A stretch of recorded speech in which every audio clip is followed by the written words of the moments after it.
আল্লাহ রাব্বুল আলামিন এরপরে বলছেন, আলোচনা শেষের দিকে ভালো করে দুইটা কারণ আর বুঝে নেন। আল্লাহ রাব্বুল আলামিন বলছেন এরপরে একটা কারণ হবে। আহারে, সেই দিন তারা কারণটা কি বলবে? তারা আল্লাহর কাছে বলবে, ইয়াউমা তুকাল্লাবু উজুহুহুম ফিন-নারি ইয়াকুলু ইয়া লাইতানা আতা'না আল্লাহ ওয়া আতা'না আর-রাসূল। প্রথম আয়াতের মধ্যে কি বলেছিলাম মনে করেন? একটু আমার দিকে তাকান, একটু ভালো করে খেয়াল করেন। আল্লাহ রাব্বুল আলামিন বলছেন, নুকাযযিবু বিআয়াতিনা। আল্লাহ বলছেন বিআয়াতি রাব্বিনা। ওই আয়াতের মধ্যে আল্লাহ বলেছিলেন রব্বুল আলামিন ওই দিন এক শ্রেণীর মুখ দিয়ে বলাই নেবেন। আজকের বিপদের কারণ হচ্ছে আমরা আল্লাহর আয়াতকে অস্বীকার করেছিলাম। আল্লাহ এখানে এসে ফিনিশিং দিচ্ছেন, বান্দা শোনো, ওই দিন যাওয়ার পরে এক শ্রেণীকে যখন জাহান্নামের একদম সামনে নিয়ে আসা হবে, নুকাল্লিবু উজুহুম মানে কি? নুকাল্লিবু উজুহুম মানে আপনি পাঁচতলার ছাদের উপরে উঠছেন, ছাদের পাশ দিয়ে কোনো বাউন্ডারি দেওয়া নাই। আপনি যখন নিচের দিকে তাকাবেন একবারে ধারে যায় সোজা তাকাবেন না, দূরের থেকে এরকম করে দেখবেন। কেউ একটু ধাক্কা দিলে আপনার অবস্থা খারাপ, ঠিক কিনা? আল্লাহ বলছেন নুকাল্লিবু উজুহুম, তাদের মুখগুলাকে যখন একদম জাহান্নামের সামনে হাজির করানো হবে, একটা করে লাঠি দিয়ে জাহান্নামে এখন ফেলানো হবে, ওই সময় তারা দুইটা আফসোসের কথা বলবে, আহারে আজকে তো এই জাহান্নামে যাওয়া লাগতো না যদি আতা'নাল্লাহ ওয়া আতা'নার রাসূলা, আমরা যদি আল্লাহ আর তার রাসূলের ইতাআত করতাম আজকে আমাদের কোনোই বিপদ হতো না। কিন্তু আল্লাহও মানি নাই, রাসূলের ইতাআতও করি নাই, আল্লাহর নবীর সুন্নাতের গুরুত্ব দেই নাই, জন্য আজকের দিনে জাহান্নাম ছাড়া কোনো উপায় নাই।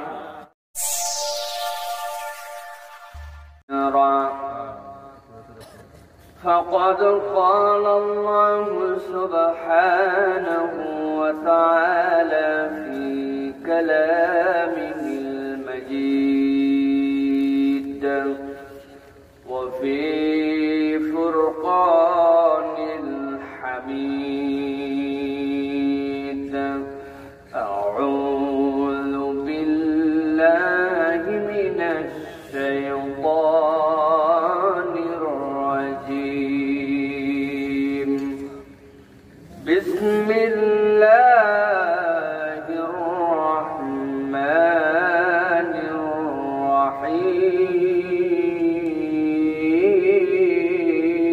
الرحيم.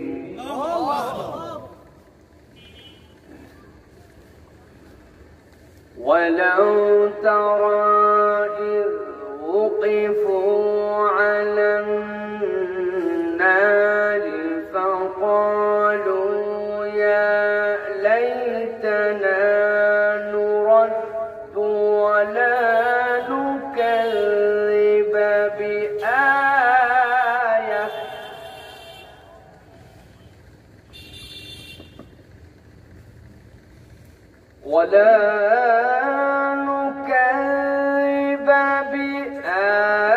بآيات ربنا ونكون من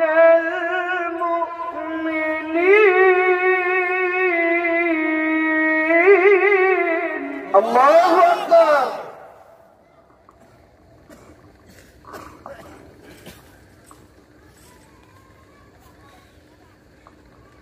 ولو ترى إذ وقفوا على النار فقالوا يا ليتنا نرد ولا نكذب بآيات ربنا. الله أكبر. الله أكبر.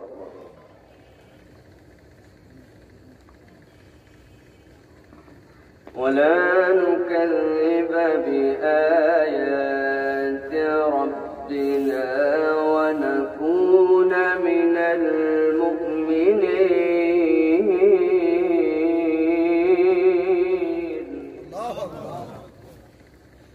وقال الله سبحانه وتعالى آمرا ومخبرا للمؤمنين والمؤمنات إلى يوم القيامة إن الله وملائكته يصلون على النبي يا أيها الذين آمنوا صلوا عليه وسلموا تسليما اللهم صل على محمد وعلى آل محمد كما صليت على إبراهيم وعلى آل إبراهيم إنك حميد مجيد اللهم بارك على محمد وعلى آل محمد كما باركت على إبراهيم وعلى آل إبراهيم إنك حميد مجيد الحمد لله সর্বাগ্রে আল্লাহ রাব্বুল আলামিনের কৃতজ্ঞ হচ্ছি যে আল্লাহ রাব্বুল আলামিন আমাদেরকে লক্ষ কোটি মানুষের মাঝ থেকে আলাদা করে দৌলতে ঈমান দান করে আল্লাহ রাব্বুল আলামিনের পছন্দনীয় মাজলিস মাজালিসুল যিকিরে আমাদের দুনিয়ার সব কাজ ছেড়ে আজকের এই সময়টুকুকে আল্লাহর জন্য ওয়াকফ করার মতো মন মানসিকতা যোগ্যতা সুস্থতা আল্লাহ রাব্বুল আলামিন পরিবেশ পরিস্থিতি দান করেছেন সেজন্য তার কাছে কৃতজ্ঞ হচ্ছি সকলে পড়ি আলহামদুলিল্লাহ দরুদ এবং সালাম বর্ষিত হোক মানবতার মহান মুক্তির দূত আকায়ে নামদার তাজদারে মদিনা জনাবে মুহাম্মদুর রাসূলুল্লাহ সাল্লাল্লাহু আলাইহি ওয়াসাল্লামের প্রতি আজকে ঐতিহ্যবাহী জেলা গোপালগঞ্জের বাওয়াইখোলা পুরাতন জামে মসজিদ ও কমিটি যুব সমাজের উদ্যোগে তাফসীরুল কোরআন মাহফিলের সম্মানিত সুযোগ্য সভাপতি অত্র অঞ্চলের বিশিষ্ট আলেমে দ্বীন সর্বজন শ্রদ্ধেয় হযরতুল আল্লাম জয়নগর এমইউ সিনিয়র আলিম মাদ্রাসার মোহতারাম অধ্যক্ষ মাওলানা মুহাম্মদ ফারুকুজ্জামান মোল্লা বারাকাল্লাহু ফি হায়াতি আজকে এই মাহফিলের যার আলোচনায় আমরা মন্ত্রমুগ্ধ হয়ে শুনেছি শত শত আলেমের উস্তাদ হযরতুল আল্লাম মাওলানা আল্লাম আব্দুল হামিদ দামাত বারাকাতুহুল আলিয়া সম্মানিত অতিথিবৃন্দ বিশেষত জনাব আরজ আলী মোল্লা নুরুজ্জামান জুয়েল মোল্লা মাহবুব হাসান খোকন মোল্লা মোহাম্মদ ডালিম কাজী প্রবাসী তাঁরা সহ আমাদের সামনে যারা উপস্থিত হয়েছেন বিভিন্ন অঞ্চল থেকে এসেছেন কথা শোনার জন্য আল্লাহর মুহিব্বিন এবং ইসলাম প্রিয় ভাইয়েরা একবার সালাম দিয়েছি আপনাদের কাছে আরো একবার দোয়া করা এবং পাওয়ার আশায় আপনাদের কাছে সালাম নিবেদন করি আসসালামু আলাইকুম ওয়া রাহমাতুল্লাহ আপনারা সবাই ভালো আছেন ভাই আল্লাহ রাব্বুল আলামিন আমাদেরকেও ভালো রেখেছেন আপনাদের সামনে হাজির করেছেন এই জন্য আমরাও কৃতজ্ঞ আলহামদুলিল্লাহ প্রিয় ভাইয়েরা দীর্ঘ সময় আমি আপনাদের কাছে কথা বলবো না অথবা আপনাদের ধৈর্যচ্যুতি ঘটে যাবে এই সময় পর্যন্ত কথা না বলার চেষ্টা করব নির্ধারিত একটা বিষয় কিছু সময় আমরা আল্লাহ রাব্বুল আলামিনের কোরআন থেকে এবং রাসূলের হাদিস থেকে আমরা একটা বিষয়ের মাফহুম মাথায় করে নিয়ে বাড়িতে যাওয়ার জন্য চেষ্টা করব যে আজকে কিছু একটা শুনেছি যেটা আমাদের জন্য মনে থাকে আমাদের জন্য যেন কাজ দেয় এবং আমাদের জন্য সেটি যেন উপকারী ইলম হয় এইরকম ছোট্ট একটি বিষয় আপনাদের উপর আপনাদের সামনে কিছু কথা বলবো আল্লাহ রাব্বুল আলামিন যদি আমাদেরকে কবুল করেন এবং বলার মতো যোগ্যতা দান করেন আল্লাহর কাছে সাহায্য চাই আপনাদের কাছে দোয়া চাই সকলে বলি আল্লাহুম্মা আমিন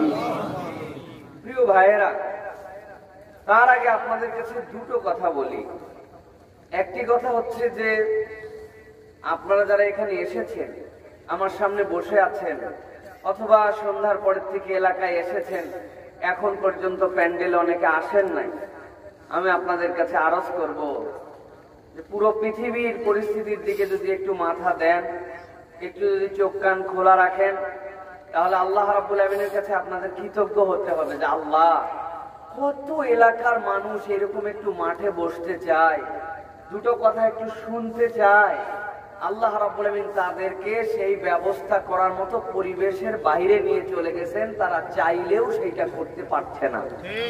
খবর রাখেন আপনারা? আমি এই বছর প্রত্যেকটা মাহফিলে 3টা জিজ্ঞাসা করছি। আপনাদের কাছে একটু জিজ্ঞাসা করি, বলেন তো ভাই, আপনাদের কাছে একটু জানতে চাই, এই যে আপনারা আমরা যারা এই গোপালগঞ্জের এই অঞ্চলে আছি, এই অঞ্চলের মানুষের বিদ্যা বুদ্ধি, এই অঞ্চলের মানুষের প্রযুক্তি, এই অঞ্চলের মানুষের আধুনিকতা আগায় আছে নাকি আমেরিকার ওয়াশিংটনের লোকেরা আগায় আছে?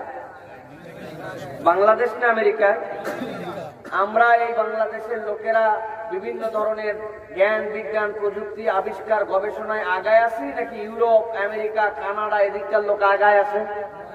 ওরা আগায় আছে না ভাই? আমরা তো বুঝি যে মোবাইলে আপনারা ফোনে ধরে আপনারা কথা বলছেন, যে ক্যামেরা দিয়ে রেকর্ড হচ্ছে, যে টিউব লাইট জ্বলতেছে, এনার্জি লাইট জ্বলতেছে, যে মাইকে কথা হচ্ছে, এগুলো কি আমরা বানাইছি? এগুলো আমরা ব্যবহার করছি। বানিয়েছে যাই দেখেন চায়না বানিয়েছে, জার্মান বানিয়েছে, অন্যান্য প্রযুক্তি সম্মত দেশ, ঠিক কিনা? তার মানে তারা সব দিক দিয়ে আগায় আমরা দেখতে পাচ্ছি।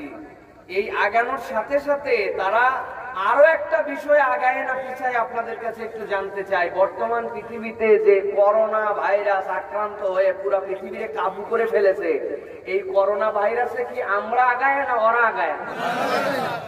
বুঝে বলেন কিন্তু কথা, মুখে মাস্ক পরে আছেন এটাও চাই না। সুতরাং কথাবার্তা বুঝে বলতে হবে, ওরা আগায় না আমরা আগায়? কেন?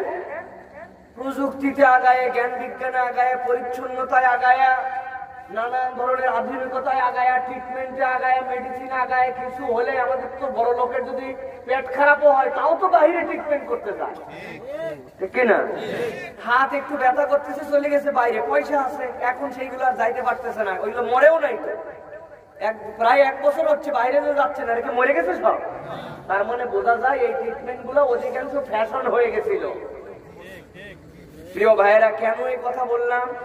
এই কথা এই জন্য বললাম, এত প্রযুক্তিতে এত জ্ঞান বিজ্ঞানে তারা এগিয়ে থাকার পরেও প্রত্যেকদিন কয়েক হাজার করে লোক আক্রান্ত হচ্ছে আর কয়েক শত করে লোক মারা যাচ্ছে। গত পরশু দিনের হিসাবেও কানাডাতে একদিন 776 জন লোক মারা গেছে। এত জ্ঞান, এত বিজ্ঞান, এত পরিষ্কার পরিচ্ছন্নতার জ্ঞান হওয়ার পরের থেকে ট্রিটমেন্ট, হাসপাতাল, ম্যানেজমেন্ট সব আগায়া মরার দিকেও আগায়। একটু কি মাথা দিয়ে আমরা ভেবে দেখেছি আমাদের দয়াময় মেহেরবান আল্লাহ যদি আমাদের প্রতি দয়া না করতেন, অনুগ্রহ না করতেন, আমাদের যে স্বাস্থ্য জ্ঞান আর আমাদের যে পরিচ্ছন্নতার ধারণা, এতে করে আমাদের বাংলাদেশের অপর নাম হতো গোরস্থান দেশ। বোঝেন নাই না? এত পরিমাণ মরা লাগতো হিসাবে যত মানুষ আমরা গিজ গিজ করে থাকি, আর আমাদের যে স্বাস্থ্য জ্ঞান তাতে আমাদের দেশের নাম হতো গোরস্থান। ভাবেন, একটু কল্পনা করেন। শুনতে একটু খারাপ লাগবে, কিন্তু তারপরে একটু বলি আলোচনায় ঢোকার আগে, ইচ্ছা করে এইটা বলি আমি। আপনাদের মসজিদ আছে, রাস্তার সামনে কোন একজন লোক দেখছে নামাজ পড়তে আসবে, নামাজে যাবে, মসজিদে ঢুকে গেছে, ঢোকার পরে বাথরুম চাপছে, তার মসজিদের বাথরুম ব্যবহার করছে। মসজিদের পায়খানায় পায়খানা করে দেখে মসজিদের পায়খানার মধ্যে টিস্যু নাই, ঢেলাকুলুকো নাই, উনার পকেটেও নাই। এখন কি করবে বেচারি? অপবিত্র তো আর এইভাবে রেখে আর চলে আসা যায় না, এই জন্য বদনার পানি দিয়ে ডাইরেক্ট শৌচকাজ সারছে। করে কিনা মানুষ? ঢেলাকুলু কিছুই ব্যবহার করে না, ডাইরেক্ট মলটা তার হাতের মধ্যে লেগে গেছে। লাগে না? লাগছে। লাগার পরে ওইটা দিয়ে উনি এরপরে কলটা তো সারা ছিল, ট্যাপের কলটা ওই বাম হাত দিয়ে বন্ধ করছে। বলেন তো ভাই, যদি গু লেগে থাকে হাতে আর ওইটা দিয়ে যদি কল না ধুয়ে পানি দিয়ে কসলায় মাটি দিয়ে না ধুয়ে যদি ডাইরেক্ট ধরে, তাহলে কল পাক না না পাক? পাক না না পাক? বাহিরে বেরোইছে অজু করার জন্য, এরপরে ধরছে হচ্ছে বাম হাত ধোয়ার আগেই, অন্তত পানি দিয়ে পরিষ্কার করার আগেই ধরছে কলের হ্যান্ডেল। এবার বলেন তো কলের হ্যান্ডেল পাক না না পাক? এরপর ওই কল চিপে চিপে কুলি করছে, হাত দিছে। যখন দাড়ি খেলাল করা লাগবে তখন কল ছেড়ে দিয়ে নিজের 2 দাড়ি এইরকম করে খেলাল করছে। গু তখনও ধোয়নি বামার ঠিক মতো। এবার বলেন তো ওর মুখ কি পাক না না পাক? এইরকম কাজ কি আমাদের সমাজের লোকজন করে? অনেক করে ভাই, পাক সাফের বিধান জানে না, নাজাসাতে হাকিকির থেকে বাঁচতে হয় কেমন করে এটা জানে না, ফরজ গোসলের কথা বাদ দিলাম, ফরজ গোসল কি কি করতে হয় কেমনে করতে হয় এরকমও জানে না। এরকম অজ্ঞ, অল্প শিক্ষিত অথবা শিক্ষার আলো পায় নাই এরকম মানুষরা আল্লাহর রহমত যদি না থাকতো তাহলে আজকে হাজার মানুষ এই করোনার সময় সামনে বসে আর কোরআন শরীফ হাদিস শরীফ শুনতে হতো না, এতক্ষণ কবরে যায় হিসাব শুরু হয়ে যেত, ঠিক না? তারপরেও বান্দা যদি আল্লাহর কাছে না ফেরে, তারপরেও যদি আল্লাহর কৃতজ্ঞ না হয়, তারপরেও যদি আল্লাহর প্রশংসা আপনি করতে না পারেন, তাহলে আর কোনোদিন, আমি আমার ভাষায় বলি, মনে হয় আমরা আর কোনোদিন আল্লাহর কৃতজ্ঞ হতে পারবো না। কল্পনা করেন, জিজ্ঞাসা করছে কেমন আছেন, আলহামদুলিল্লাহ। শরীরটা ভালো, আলহামদুলিল্লাহ। ছেলে পেলের অবস্থা কি, আলহামদুলিল্লাহ। মনে করছে বাবারে বাবা, আমার থেকে বড় আলহামদুলিল্লাহ বলনেওয়ালা লোক আছে নাকি এলাকায়, উনি আলহামদুলিল্লাহ খালি কোথায় কোথায় আলহামদুলিল্লাহ বলে। ভাই, সব সময় আলহামদুলিল্লাহ মানে এইটা না। দ্য মিনিং অফ আলহামদুলিল্লাহ ইজ ডিফারেন্ট, একটু আলাদা অর্থ আছে আলহামদুলিল্লাহ। আলহামদুলিল্লাহ মানে তো ওইটা, আমি সেই রবের প্রশংসা হচ্ছি যেই রব আমাকে এখন পর্যন্ত হায়াতে রেখে আজ পর্যন্ত সুস্থ রেখেছেন। এরকম কঠিন পরিবেশ পরিস্থিতিতেও আমি আল্লাহর প্রতি কৃতজ্ঞ হয়ে ওই আল্লাহ যা যা করতে বলেছেন আমি তাই তাই করি, ওই আল্লাহ যা যা নিষেধ করেছেন আমি তার থেকে দূরে থাকি। ওই আল্লাহ আমাকে নামাজ পড়তে বলেছেন, আগে পড়তাম না, আমি কৃতজ্ঞতায় নামাজ পড়ি। ওই আল্লাহ আমাকে মিথ্যা কথা বলতে নিষেধ করেছেন, আগে মিথ্যা কথা বলতাম, এখন এই খুশিতে মিথ্যা বলা ছেড়ে দিছি। আমি ওই সন্তান, আমি আল্লাহর প্রতি কৃতজ্ঞ হয়ে পিতামাতার সাথে খারাপ আচরণ করতে নিষেধ করা হয়েছে, আমি আর বাপ মার সাথে বেয়াদবি করি না। আমি ওই আল্লাহর বান্দা, সেই আল্লাহ আমাকে দুনিয়ার বুকে দুর্নীতি করতে নিষেধ করেছেন, আমি দুর্নীতি ছেড়ে দিয়েছি, আমি অসৎ সঙ্গকে ছেড়ে দিয়েছি, আমি ইসলামের পক্ষে এসেছি। আগে নামাজে হাজিরা দিতাম না, এখন খাই মনোবাক্যে নামাজের দিকে আমি দৌড় লাগাইছি। This is the Real meaning of আলহামদুলিল্লাহ। এটার নাম আলহামদুলিল্লাহ। মুখে মুখে আলহামদুলিল্লাহ তো সবাই বলতে পারে, কিন্তু এই কাজের আলহামদুলিল্লাহ বলার প্রিপারেশন আমাদেরকে এখন যদি না হয় তাহলে মনে হয় আমরা পারব। বুঝাইতে পারছি আপনাদের?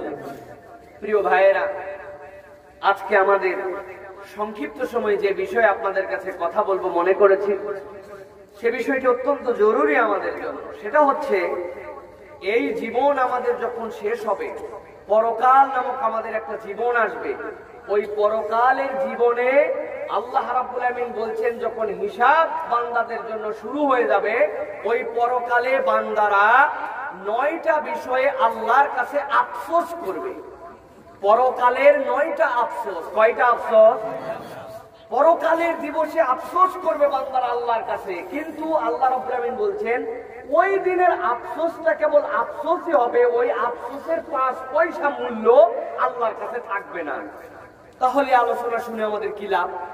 পরকালের আফসোস হবে আমাদের, সেই আফসোসের মূল্য আল্লাহর কাছে থাকবে না। শুনে লাভ হচ্ছে, ওই 9টা কারণ বের করে দুনিয়াতেই তার প্রস্তুতি নিয়ে যেন যেতে পারি, যাতে করে পরকালে আমার ওই আফসোস করতে না হয়। সুবহানাল্লাহ। দেখেন, আপনাদের এলাকায় ক্লাস 5, ক্লাস 6, ক্লাস 7 এরকম বিভিন্ন ক্লাসের ফাইনাল পরীক্ষা হয় কিনা? বলেন তো প্রিয় ভাইরা, ক্লাস 5 এর পরীক্ষা কঠিন হয় না ক্লাস 10 এর পরীক্ষা কঠিন হয়? ক্লাস 10 এরটা কঠিন হয় না ইন্টারেরটা কঠিন হয়? ইন্টারেরটা কঠিন হয় না বিসিএস এরটা কঠিন হয়? কারণ কি, যত উপরে আপনি যাচ্ছেন তত আপনি শিখছেন, আর আপনার পুরস্কার তত কাছায় আসতেছে। 5 পাস করলে আর কি পুরস্কার, 10 পাস করলে আর কি পুরস্কার? 10 পাস করা লোকের তো কোনো অভাব নাই, ইন্টারমিডিয়েট পাস করা লোকের অভাব নাই, কিন্তু বিসিএস পাস করা লোকের অভাব। বিসিএস পাস করলেই সর্বোচ্চ কঠিন পরীক্ষার বাংলাদেশের সবচেয়ে ভালো পোস্টের চাকরি। তার মানে পরীক্ষা যত উপরে তত কঠিন। আল্লাহ রাব্বুল আলামিন এই পরীক্ষাগুলো দিয়ে দুনিয়ার মানুষের পরীক্ষা নেয় আর কঠিন করে। আপনার আমার রবের নাম হচ্ছে রহমানুর রহিম, রহমান লিদ দুনিয়া ওয়া রহিম লিল আখিরা। দুনিয়ার জন্য তিনি রহমান, আর রাহিম হচ্ছেন পরকালের জন্য। আপনার আমার রবের কি দয়া, তিনি বলছেন বান্দা আমি এই প্রশ্নগুলা তোরে বেরে করে ফাঁস করে দিলাম, তোর জন্য দুনিয়ায় থাকতেই জানাই দিলাম, পরকালে যেয়ে কিন্তু এই 9টা সাবজেক্টে তুই আফসোস করবি। সুতরাং ওই আফসোস থেকে আমি আল্লাহ চাইলে না বললেও পারতাম, কিন্তু আমি তো রহমান, তুই যেন ভালো করে প্রস্তুতি নিয়ে উত্তর কি হবে, কিভাবে চললে ওই আফসোস করা যাবে না, এইগুলো সব সহ জানাই দিলাম। বান্দা বুঝে আমার কাছে আসিস যাতে তোর আফসোস করা লাগে না। ওই আল্লাহ হচ্ছেন রহমান, যিনি এই প্রশ্নটা আগেই ফাঁস করে দিয়েছেন। কত কৃতজ্ঞ হতে হবে তাহলে তার প্রতি। আল্লাহ জানাই দিচ্ছেন কিয়ামত পর্যন্ত মানুষের জন্য তোমার আফসোস কি হবে, প্রস্তুতি নিয়ে আসো, কি কি কারণে আফসোস হবে, আর ওই আফসোস থেকে সলভ হবে কেমন করে, এইগুলো আমি আল্লাহ তোমারে জানাই দিলাম। তাহলে এই বিষয়ে আমাদের জানার দরকার আছে কিনা? আমি আগে আপনাদের কাছে বলে রাখি, বড় বড় গল্প, লেকচার, নানান ধরনের আপনাদের কাছে হিস্ট্রি, এগুলো আমি বলতে পারবো না। আমি আপনাদের কাছে সরাসরি কোরআনুল কারীম থেকে 17টা আয়াতের মধ্যে আছে, যে আয়াতে কারীমের আলোকে এই সাবজেক্টের উপরে 40 থেকে 45 মিনিট আপনাদের কাছে আমি কথা বলবো। শুনবেন ইনশাআল্লাহ? রাজি আছেন আপনারা ইনশাআল্লাহ? তবে একটা আপনাদের জন্য ঘোষণা আছে, মুরব্বীরা রাজি না থাকলেও চলবে। মুরব্বীদের আমার আজকের আলোচ্য বিষয়বস্তু না। আমারে যারা দেখতে পাচ্ছেন দূরের থেকে এই পর্যন্ত, আপনাদের কাছে একটু জিজ্ঞাসা করি, আমাকে কি সবাই দেখতে পান? ক্লিয়ার? আমারে দেখে কি মনে হচ্ছে ভাই আমার বয়সটা ঠিক কিরকম হতে পারে, 60 নাকি 70? কত ভাই? মাশাআল্লাহ। আপনাদের গোপালগঞ্জের লোকের চোখ আলহামদুলিল্লাহ ভালো। জীবনে এক জায়গায় ধরা খাইছিলাম, মেহেরপুরে একবার এক মাহফিলে গেছি, এত মানুষ সামনে, আমি জিজ্ঞাসা করছি আমার বয়স কত, 60 নাকি 70? সামনে ছিল এক মুরব্বী চাচা, উনি জীবনে কোথাও ফার্স্ট হয়েছে কি হয় নাই জানি না, চিন্তা করছে আজকে চান্স পাইছি রে বাপ, লাভ দিতে বলছে হুজুর 60 বছর। উনার 60 বছর শুনে আমি হাসতেছি, পাশের থেকে একজন বলছে হুজুর আপনি মনে মাইন্ড করছেন, আপনি মাইন্ড না করলে হাসবেন কেন? আমি বললাম ভাই আমি কোনো মাইন্ড করি নাই। আপনি তো কয় আপনি হাসেন কেন? আমি হাসতেছি এই জন্য যে অন্তত পক্ষে 70 যে বলে নাই তাতেই আমি খুশি। পাশের থেকে একজন বলছে হুজুর আসল কথাটা আমি বলি, এই মুরব্বীকে আমি চিনি, আমার বাড়ির ধারে বাড়ি, ওর চোখে পড়ছে ছানি, ও যা দেখে 100-র উপরে তাও জানি, এই প্রথম আপনারই 60 বলছে। তো আলহামদুলিল্লাহ, আজকে আপনারা যারা এখানে আছেন, আপনাদের মধ্যে থেকে মুরব্বীদের যাদের খারাপ লাগবে আজকে তো উঠে চলে যাবেন, কিন্তু যাদের বয়স 35 হয় নাই, যুবক আছো, একজনের তো যাওয়া যাবেই না, গেলে তোমাদের নামে বিচার আছে। রাজি আছো তোমরা? এই কাদের বয়স 35 এখনো হয় নাই, হাত উঁচু করেন থেকে আন্ডার 35, 1, 2, 10, 11, 12, 13, 14, 15, 35 এর নিচে যারা, ওই যে মুরব্বী কতগুলা মাস্ক করে ভিতরে দাড়ি পাইকে গেছে, হাত তুলছে। হাত তুলছেন আপনারা? হাত তুলছেন? দেখে এবার হিম্মত করে একটা তাকবীর দিবেন। মুরব্বীদের ওয়াজও নাই, আওয়াজও নাই, আপনারা চুপ থাকবেন, কাল যুবকরা একটা তাকবীর দিবে, লিল্লাহে তাকবীর। আপনারা মুরব্বীরা আপনারা তাকবীর শুনছেন যুবকদের? আপনাদের কি মনে হয় তাকবীরে কোনো জোর আছে ভাই? জোর আছে? এবার একটু মুরব্বীর একটা তাকবীর দিবেন, পারবেন আপনারা? এটা তাকবীর দিয়ে দেখাতে হবে যে আপনাদের এখনো পর্যন্ত জোর আছে, হিম্মত আছে, এই যুবকরা যেন বুঝতে পারে যে মুরব্বীরা এখন পর্যন্ত বাজারে টিকে আছে। পারবেন আপনারা? যদি পারেন তো দেওয়াবো, না পারে দিবেন। পারবেন ইনশাআল্লাহ? দেখি তাহলে এবার মুরব্বীরা, শুধু যুবকরা চুপ করে থাকো, এবার মুরব্বীদের একটা তাকবীর, লিল্লাহে তাকবীর। আলহামদুলিল্লাহ, মুরব্বীদের শক্তি শুনছো? যুবকরা চিন্তা করতেছে হুজুর যে পরিমাণ পাম পট্টি দিয়ে তাকবীর দেওয়ালেন, এইরকম পাম দিয়ে আমাদের আরেকটা খালি সুযোগ দিয়ে দেখেন নাকি? আপনাদের সুযোগ আসবে ইনশাআল্লাহ। তবে আমরা আলোচনা তাহলে শুরু করতে পারি প্রিয় ভাইয়েরা। দেখেন, মানুষ এই জীবন যখন তার শেষ হয়ে যাবে, এই জীবনের পরে তার একটা অনন্ত জীবন তার আসবে। সেই জীবনে, সেই পরকাল দিবসে বান্দাদেরকে আল্লাহ রাব্বুল আমিন যখন বিচার ফায়সালা করবেন, ওই বিচার ফায়সালা করার পরে আল্লাহ রাব্বুল আমিন বলছেন তাদেরকে যখন জাহান্নামের সামনে হাজির করা হবে, ওই হাজির করার অবস্থাতে ওই বান্দাদের 2টা শ্রেণী হবে। একটা শ্রেণী হবে এত খুশি, তারা আনন্দে আনন্দে জান্নাতের দিকে দৌড় লাগাবে। আরেকটা শ্রেণীকে যখন জাহান্নামের দিকে নিয়ে যাওয়া হবে, ওরা তো দুঃখ পাবেই পাবে, সাথে সাথে ওই দুঃখিত হওয়ার সাথে সাথে কতগুলো আফসোস আল্লাহর কাছে বলবে। এই আফসোস গুলোর মধ্যে থেকে প্রথম যে আফসোসের কথা আল্লাহ রাব্বুল আমিন বলেছেন, আল্লাহ রাব্বুল আমিন সূরা নাম 27 নম্বর আয়াতের মধ্যে আল্লাহ রাব্বুল আলামিন বলছেন, হে রাসূল, আপনি একটা বার্তা কিয়ামত পর্যন্ত মানুষের কাছে জানায় দেন। আল্লাহ রাব্বুল আলামিন বললেন তাদেরকে জানান, ওয়ালাউ তারা ইয উকিফু আলান নারি ফাকালু ইয়া লাইতানা নুরাদ্দু ওয়া লা নুকাযযিবা বিআয়া। আল্লাহ রাব্বুল আলামিন বললেন, হে রাসূল, আপনি দেখতে পাবেন রাসূলকে সামনে হাজির করা হবে। ওয়ালাউ তারা, আপনি দেখতে পাবেন তাদেরকে ওই দিন ওই মানুষগুলোর মধ্যে থেকে যাদেরকে রব্বুল আমিন জাহান্নামের সামনে হাজির করে দিবেন, জাহান্নামের সামনে যাদেরকে দাঁড় করায় দেওয়া হবে, কারা তারা যারা জাহান্নামের সামনে এসে দাঁড়াবে।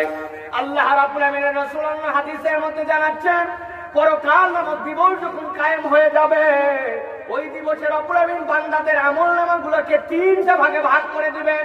3 ভাবে বান্দাদের আমলনামা আসতে শুরু করবে। এর মধ্যে এক শ্রেণীর আমলনামা আসবে, যেই আমলনামার গুলার মধ্যে আল্লাহ রাব্বুল আমিনের ওই বান্দারা থাকবে যারা দুনিয়ার বুকে আল্লাহর সাথে শিরিক করেছে, আল্লাহর সাথে কুফর করেছে।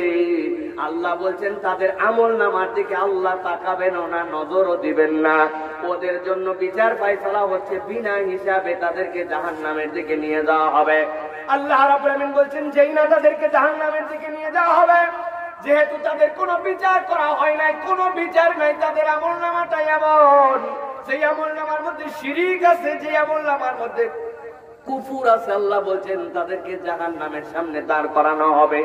সেই না জাহান্নামের সামনে দাঁড় করানো হবে, সাথে সাথে তারা বলবে, ফাকালু ইয়া লাইতানা নুরাদ্দু ওয়া লা নুকাযযিবা বিআয়াতি রাব্বিনা।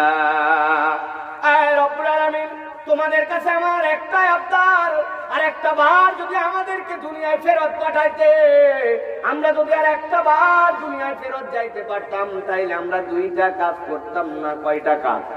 2টা কাজ করতাম না। 1 নম্বর কাজ, ওয়ালা নুকাযযিবা বিআয়াতি রাব্বিনা, আমার রবের যত আয়াত যত বিধান দুনিয়ার বুকে আছে, আল্লাহ তোমার কাছে ওয়াদা করছি, একবার খালি ফেরত পাঠায়া দেখো, আজকে তো জাহান্নামের সামনে এসে গেছি, আমরা আর কোনোদিন রবের বিধান অস্বীকার করব না। চিৎকার করে জিজ্ঞাসা করি, বলেন তো ভাই, ওই দিন যাওয়ার পরে যত অনুনয় বিনয় করুক আর আল্লাহকে এক যতই ডাকে বলুক না কেন, আমরা দুনিয়ায় যেতে চাই, যাওয়ার পরে আমরা রবের বিধান আর অস্বীকার করব না। এই ডাক, এই আহ্বান কি কাজ দিবে? প্রিয় ভাইয়ের মধ্যে অনেকগুলি কথা আছে। ওয়ালা নুকাযযিবা বিআয়াতি রাব্বিনা, এইটার মাফহুম বুঝে নিতে হবে আপনাকে। আল্লাহর আয়াতগুলা কি? আল্লাহর আয়াত মানে হচ্ছে আল্লাহ রাব্বুল আমিন এই দুনিয়ার বুকে যেভাবে চলতে বলেছেন, যেভাবে বলতে বলেছেন, যা যা করতে বলেছেন, যা যা নিষেধ করেছেন, সেইগুলো আপনাকে বিশ্বাস করতে হবে। আপনার মাথায় ধরুক চাই না ধরুক, আপনাকে সেইটা স্বীকার করতে হবে। আপনি যদি কোনো একটা ক্ষেত্রে না বুঝে বলেন, আমার বুঝে তো ধরে না আল্লাহর এই বিধান, অতএব যা আমার বুঝে ধরে না তা আবার মানবো কেমনে, এই কথা বললে ওই দিন কিন্তু আপনি আমি এই দলের মধ্যে শামিল হয়ে যাব, ঠিক কিনা? আল্লাহ রাব্বুল আমিন বলছেন, এই জন্য দুনিয়ার মানুষ, তোমার বুঝে তোমার কাজ নাই। তোমাকে আল্লাহ রাব্বুল আমিন আয়াতে কারিমা দিলেন, ওই আয়াতে কারিমা তোমাকে যার উসুলে বুঝতে হবে, যার মানদণ্ডে বুঝতে হবে। খুব দামি কথাই দেখায়, ভালো করে বোঝেন। রাসূল আরবি সাল্লাল্লাহু আলাইহি ওয়াসাল্লামের সুন্নাত অনুযায়ী তোমাকে আমল করতে হবে। আল্লাহর নবী যে ধারায় যেভাবে বুঝ দিয়েছেন, ওই বুঝ আপনাকে নিতে হবে। আল্লাহর নবীর দেখানো তরিকা ছাড়া আপনি যদি কেবল এই কথাও বলেন, আমি তো কোরআন নিয়ে আসি, কেবল কোরআনের মধ্যে যা আসছে আমি তাই মানি, আমি কোরআনওয়ালা মানুষ, হাদিসের মধ্যে বিভিন্ন সময় বিভিন্ন কথা আছে, এই জন্য হাদিস আমার অত মানার দরকার নাই, এই কথা বললে প্রকারান্তরে কোরআনকে অস্বীকার করা হয়। বুঝেন নাই? আপনারা একটু বুঝায় বলি। জুমার আগামী 2 দিন পরে আপনাদের সামনে জুমার দিবস আসবে। জুমার নামাজের জন্য আল্লাহ রাব্বুল আমিন কোরআনুল কারীমের মধ্যে একটা আহ্বান দিয়েছেন, ওয়াইদা নুদিয়া লিস-সালাতি মিন ইয়াউমিল জুমআতি ফাসআউ ইলা যিকরিল্লাহ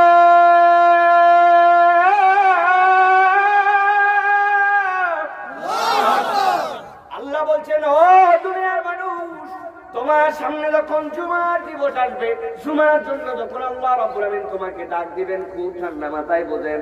আল্লাহ বলছেন, মুদিয়ালিস সলাতি মিন ইয়াউমিল জুমআ ফাসআউ ইলা যিকরিল্লাহ। বান্দারা এক মুহূর্ত দেরি করো না, দৌড় লাগাও আল্লাহর জিকিরের জন্য দৌড় লাগাও। আযান হওয়ার সাথে সাথে আপনি মসজিদে জুমার নামাজের জন্য চলে গেছেন, জুমার নামাজে হাজিরা দিয়েছেন। বলেন তো প্রিয় মুসলমান, জানা থাকলে জবান ছেড়ে চিৎকার করে বলেন তো, জুমার নামাজ কয় রাকাত? 2 রাকাত। কয় রাকাত? 2 রাকাত। কোথায় পাইছেন এটা? আলেম ওলামারা আছেন, মুহাদ্দিসেরা আছেন, আপনাদের কাছে পুরা কোরআন দিয়ে দিচ্ছে আপনাদের কাছে। বলেন তো কেউ একজন জুমাতে আল্লাহ যেতে বলেছেন, কিন্তু জুমার নামাজ 2 রাকাত কোথায় পাইছি আমরা? নাই, কোরআনের মধ্যে কোন জায়গায় জুমার নামাজ 2 রাকাত নাই। প্রত্যেক রাকাতের মধ্যে আমরা জুমার দিনে হাজির হয়ে একটা করে রুকু দেই, 2টা করে সিজদা দেই, দেই কিনা? পুরা কোরআনুল কারীমের কোন জায়গায় নাই আপনি কয়টা রুকু দিবেন, কয়টা সিজদা দিবেন, রুকুর মধ্যে কি পড়বেন। তাসবির মধ্যে আল্লাহ বলেন, ফারকাউ মা'আর রাকিন। বান্দা তুমি রুকুকারীদের সাথে রুকু করো, সিজদা করো, কিন্তু আল্লাহ বলেন নাই। তাইলে আমরা সিদ্ধান্ত নিব যে হুজুর, নবীদের সময় তো নবীরা ছিলেন মাসুম, তাদের কোনো গুনাহ নাই। সাহাবীরা হচ্ছেন আদুল, তারা হচ্ছেন ন্যায়পরায়ণতার উপর প্রতিষ্ঠিত ছিলেন। যারা ঈমানের উপর আল্লাহর নবীকে দেখেছেন আর ঈমানের উপর মৃত্যুবরণ করেছেন, তাদেরকে তো আল্লাহ মাফ করে দিয়েছেন। আমাদের আমলনামা গুনায় ভরা, গুনায় আমাদের একাকার। সাপ্তাহিক একটা দিন জুমার দিন, এই জুমার থেকে আমার হুজুরের পিছনে আমরা 4 রাকাত জুমার নামাজ, প্রতি রাকাতে 2 রুকু আর প্রতি রাকাতে 4টা করে সিজদা দিব, যাতে করে আল্লাহর বেশি প্রিয় বান্দা হতে পারি। কারা কারা রাজি আছেন হাত উঠান। ও বাবা, 4 রাকাত জুমার নামাজ পড়বেন, বুঝে নাই, না বুঝে হাত তুলছে, ঠিক কিনা? আপনারা কি বলবেন হুজুর? আপনারা সকল যুক্তি বাদ দেন, আমার নবী যেটা করে নাই সেইটা আমি করব না, ঠিক কিনা? তাহলে নবী যেটা করে নাই, জুমার নামাজে 1000 যুক্তি দেওয়ার পরে আপনি সেইটা করতে রাজি নাই, সেইটা মানতে রাজি নাই। সিজদা দিলে সওয়াব হয়, রুকু করলে সওয়াব হয়, নামাজ পড়লে সওয়াব হয়, কিন্তু জুমার দিনে আপনি এইটা মানবেন না। তাহলে রাসূলের যেই নামাজ আমি আমার জুমার দিনে মানি, রুকু সিজদায় মানি, ওই রাসূলকে কি আমাদের বাকি জীবনের সব জায়গায় মানার দরকার আছে কিনা? এই কথা বললেই কিন্তু আমাদের অনেকের মন খারাপ। অনেকে আবার বলবেন, বক্তা চিনিয়ে ফেলাইছে অমুক দলে। ভালো করে বুঝেন প্রিয় মুসলমান, আমার কথা নয়, আল্লাহ রাব্বুল আমিনের কথা। আল্লাহ রাব্বুল আমিন বলছেন, ওয়া নাকুনা মিনাল মুমিনিন। ওই মানুষেরা কেবল এই কথাই বলবে না, তারা বলবে, রব্বুল আমিন আজকের দিনে ঈমানদারদের কি দাম। যারা আল্লাহ এবং তার রাসূলের জীবন মত পথ অনুযায়ী চলেছিল, তাদের দাম আজকে আমাদের কাছে পরিষ্কার হয়ে গেছে। আল্লাহ যদি আমাদেরকে একবার দুনিয়ায় ফেরত পাঠাও, তোমার কাছে 2টা ওয়াদা করলাম আল্লাহ, তোমার যে আয়াত, তোমার নবী যেভাবে চলতে বলেছিলেন, যেভাবে কোরআনের আয়াত আছে, এগুলো তো মানবই মানবো।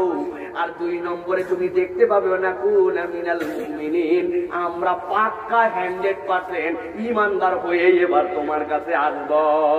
বলেন তো ভাই, যতই আল্লাহর কাছে বলুক, ওই দিন কি ফেরত আসার কোন সুযোগ থাকবে? তার মানে এই আয়াত থেকে আমরা বুঝলাম, ওই আফসোস থেকে বাঁচার জন্য দুনিয়াতে আপনাকে আল্লাহর আয়াত বুঝে নিতে হবে, আর ঈমানদার হিসাবে আল্লাহর সামনে হাজির হতে হবে, ঠিক কি না? আল্লাহ রাব্বুল আমিন এরপরে বলছেন, রব্বানা আবসারনা ওয়া সামি'না ফারজি'না না'মাল সালিহান ইন্না মুকিনুন।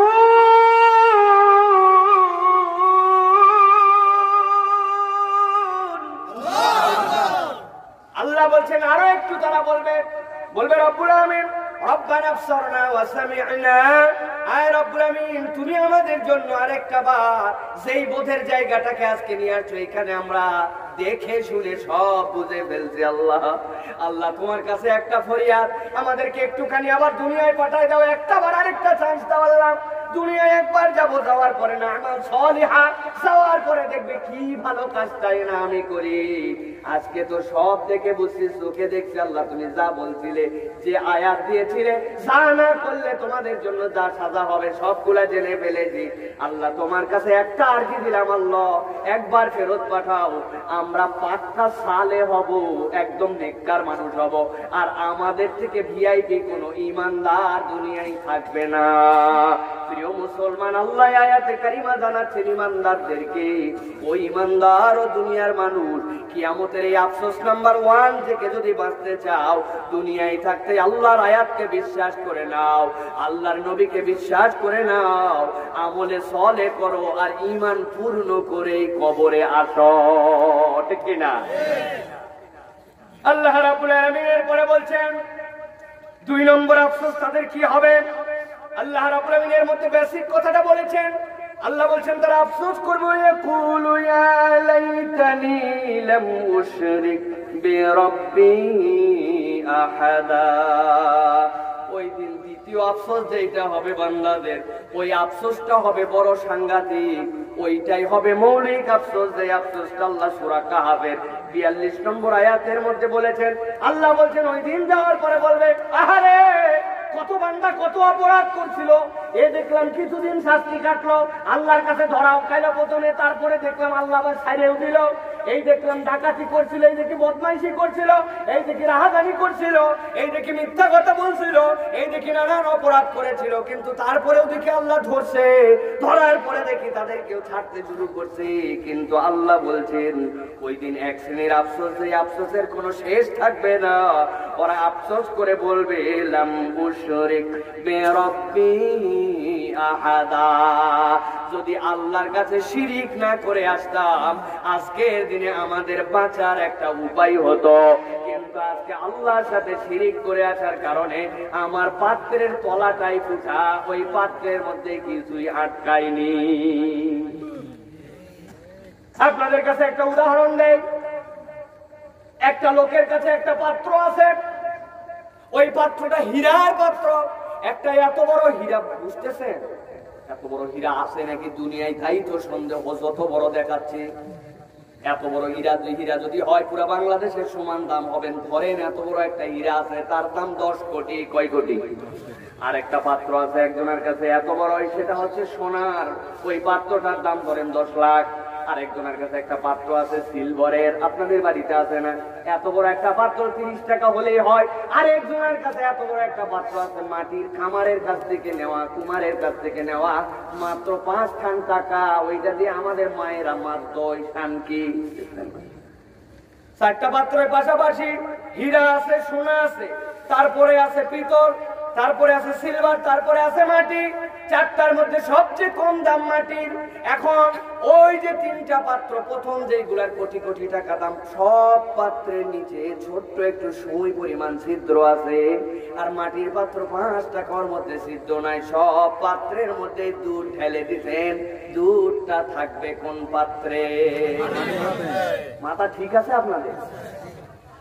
আরে কোটি কোটি টাকা দাম, টাকার গরমেই তোর মধ্যে থাকার কথা। আশ্চর্য কথা, টাকার একটা বলে ব্যাপার আছে না, মিলিয়ন মিলিয়ন টাকা দাম, ও টাকার গরমেই তোর মধ্যে থাকবি না কেন? বলে টাকাই লাগবে বলেও রেখে দিবে নাকি? থাকবে, থাকবে কার মধ্যে? আল্লাহ রাব্বুল আলামিন বুঝাচ্ছেন, বান্দা বুঝো, তোমার আমল যেরকম হোক, তোমার আমল কম হোক বেশি হোক, আল্লাহ বলছেন ইয়াউমা লা ইয়ানফাউ মালু ওয়ালা বানুন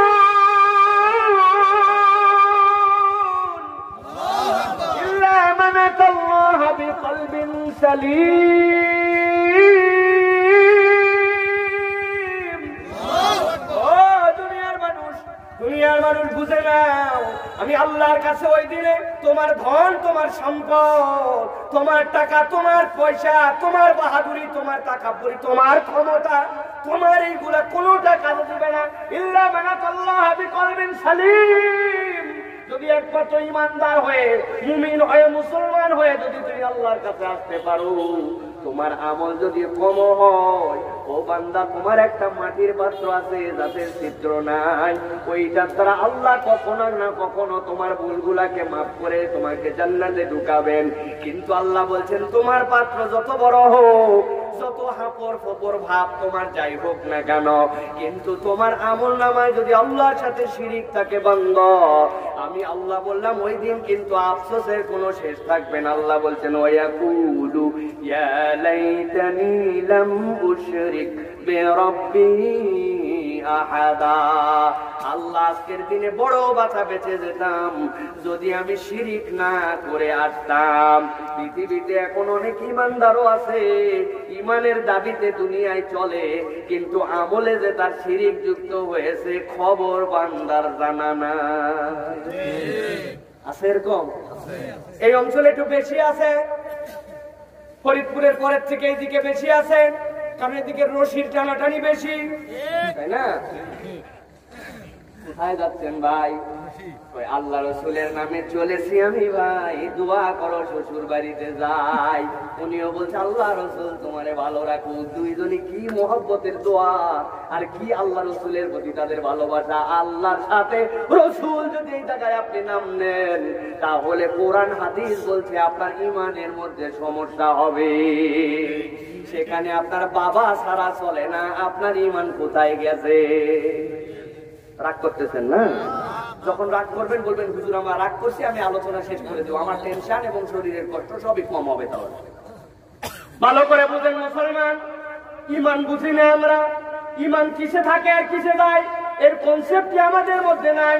বলে হুজুরের কাছে আপনি কেন গেছেন? কয় বাবা হুজুরের কাছে তো আমি কিছুই পাই না, হুজুর কি দিবে? আবার হুজুরের কাছে তো এই জন্য গেছি, আমার বাবার কাছে, আমার পীর সাহেবের কাছে, আমার অমুকের কাছে, এই জন্য গেছি। কেন গেছেন? বাবা আমার একটা বাচ্চা হয় না, আমার ছেলেটার চাকরি হয় না। হুজুর কি বাচ্চা দেয়? হুজুর কি ছেলে চাকরি দেয় নাকি? না না। তো যান কেন হুজুরের কাছে? ওই হুজুর আল্লাহর বড় ওলি, আল্লাহর ইবাদত করতে করতে আল্লাহর মধ্যে উনি ফিদা হয়ে গেছেন। উনি তো কিছুই দিতে পারে না, কিন্তু উনার কাছে গেলে, উনারে মান্যত দিলে, উনারে নজর দিলে, উনার কাছে হাজিরা দিলে উনি দেয় না, উনি একটু আল্লাহরে বলে দেয়, আল্লাহ দেয়, হুজুরের মাধ্যম দিয়ে একটু দেয়। এরকম ইমানদার এলাকায় আছে নাকি? প্রিয় মুসলমান ভালো করে বোঝেন, কথাটা কিন্তু খুবই ভালো। অনেক মুরব্বী মনে মনে ভাবতেছে হুজুর কি বললেন আপনি, সমস্যা কোথায়? আগেই তো বলছে আরে হুজুর দেয় নাকি? দেয় তো আল্লাহ, কিন্তু উনার মাধ্যম দিয়ে একটু দেয়। এই তো কথাটা, কথার মধ্যে সমস্যা কি? প্রিয় মুসলমান ভালো করে বুঝে নেন। ওই যে আবু জেহেল মক্কার উতবা সাইবা যারা ছিল, আবু জেহেল উতবা সাইবার যত মানুষ যারা ওই মক্কায় ছিল, তারা কি বলতো? উতবার কাছে কেন যাও? সাইবার কাছে কেন যাও? বলে উতবা সাইবার কাছে যাই, ওরা আমাদের মাতব্বর, ওদের কিনে আমরা একটু লাত উজ্জামানাতের কাছে যাচ্ছি। লাত উজ্জামানাত কি দেয়? ওরা কি জীবন দেয় নাকি? ওরা মারে নাকি? ওরা খাওয়ায় নাকি? না না, কিছুই করে না। তো দেখলাম তাদের কাছে যাও, তাদের কাছে মান্যত দাও, তাদের কাছে যে ধর্ণা দাও, তাদের নামে বলি দাও। কেন দাও? আল্লাহ কোরআনের মধ্যে কোট করে দিয়েছেন, আমার কথা না। আমার কথা বললেন আপনি মানবেন কি মানবেন না সিদ্ধান্ত আপনার, কিন্তু আল্লাহ বলছেন, তারাই বলছে লিয়াতাকাররাবুনা ইলাল্লাহি যুলফা। আমরা ওই লাতুজ্জামানাতের কাছে, তারা আমার জীবন দেয়, মারে খাওয়ায় পড়ায়, এই জন্য যাই না। আমরা যাই এই জন্য ওরা আল্লাহর বড় পয়গম্বর, বড় ওলি, বড় বুজুর্গদের প্রতিকৃতি হয়ে আছে, ওদের দেওয়ার ক্ষমতা নাই, কিন্তু ওদের কাছে কিছু মান্যত নজর দিলে ওরা একটু খুশি হয়। ওরা দিতে পারে না, ওরা আল্লাহর ভায়া মাধ্যম হিসাবে একটু কাজ করে। আল্লাহ বলছেন ওয়াহুম মুশরিকুন। এই ঈমান নিয়ে যদি চলো, ওই যুগে ছিল আবু জেহেল, এই যুগে তুমি তার আপন ভাই। 2 নম্বর আফসোস তাহলে বুঝেছেন, সংক্ষেপে বলি। আল্লাহ রাব্বুল আমিন এরপরে বলছেন 3 নম্বর আফসোস তাদের কি হবে। সূরা নাবা 40 নম্বর আয়াত। আল্লাহ রাব্বুল আমিন আয়াতে কারিমার মধ্যে আফসোসের কারণ বুঝাচ্ছেন। আল্লাহ বলছেন ইন্না যাওনাকুম আযাবান করিবা ইয়াওমা ইয়ানজুরুল মার'উ মা قدمت يداه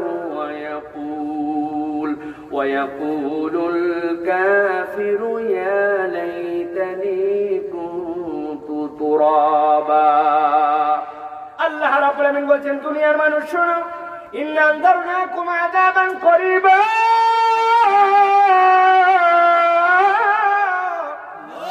ও দুনিয়ার মানুষ, তোমাদেরকে আমি রব্বুল আমিন একটা অত্যাশূন্য আযাবের ভয় দেখাচ্ছি। কি আযাব তোমাদের জন্য? আল্লাহ বলছেন ইয়াউমা ইয়ানজুরুল মারউ মা কদ্দামাত ইয়াদাহু। ওই দিন আল্লাহ রাব্বুল আমিন তোমার সামনে সুস্পষ্ট করে দিবেন তুমি কি পাঠাইছো। দুনিয়ার মানুষ, তুমি ওইখানে থেকে এই পরকালের জন্য যা যা তোমার অ্যাকাউন্টে জড়ো করছো সব জড়ো।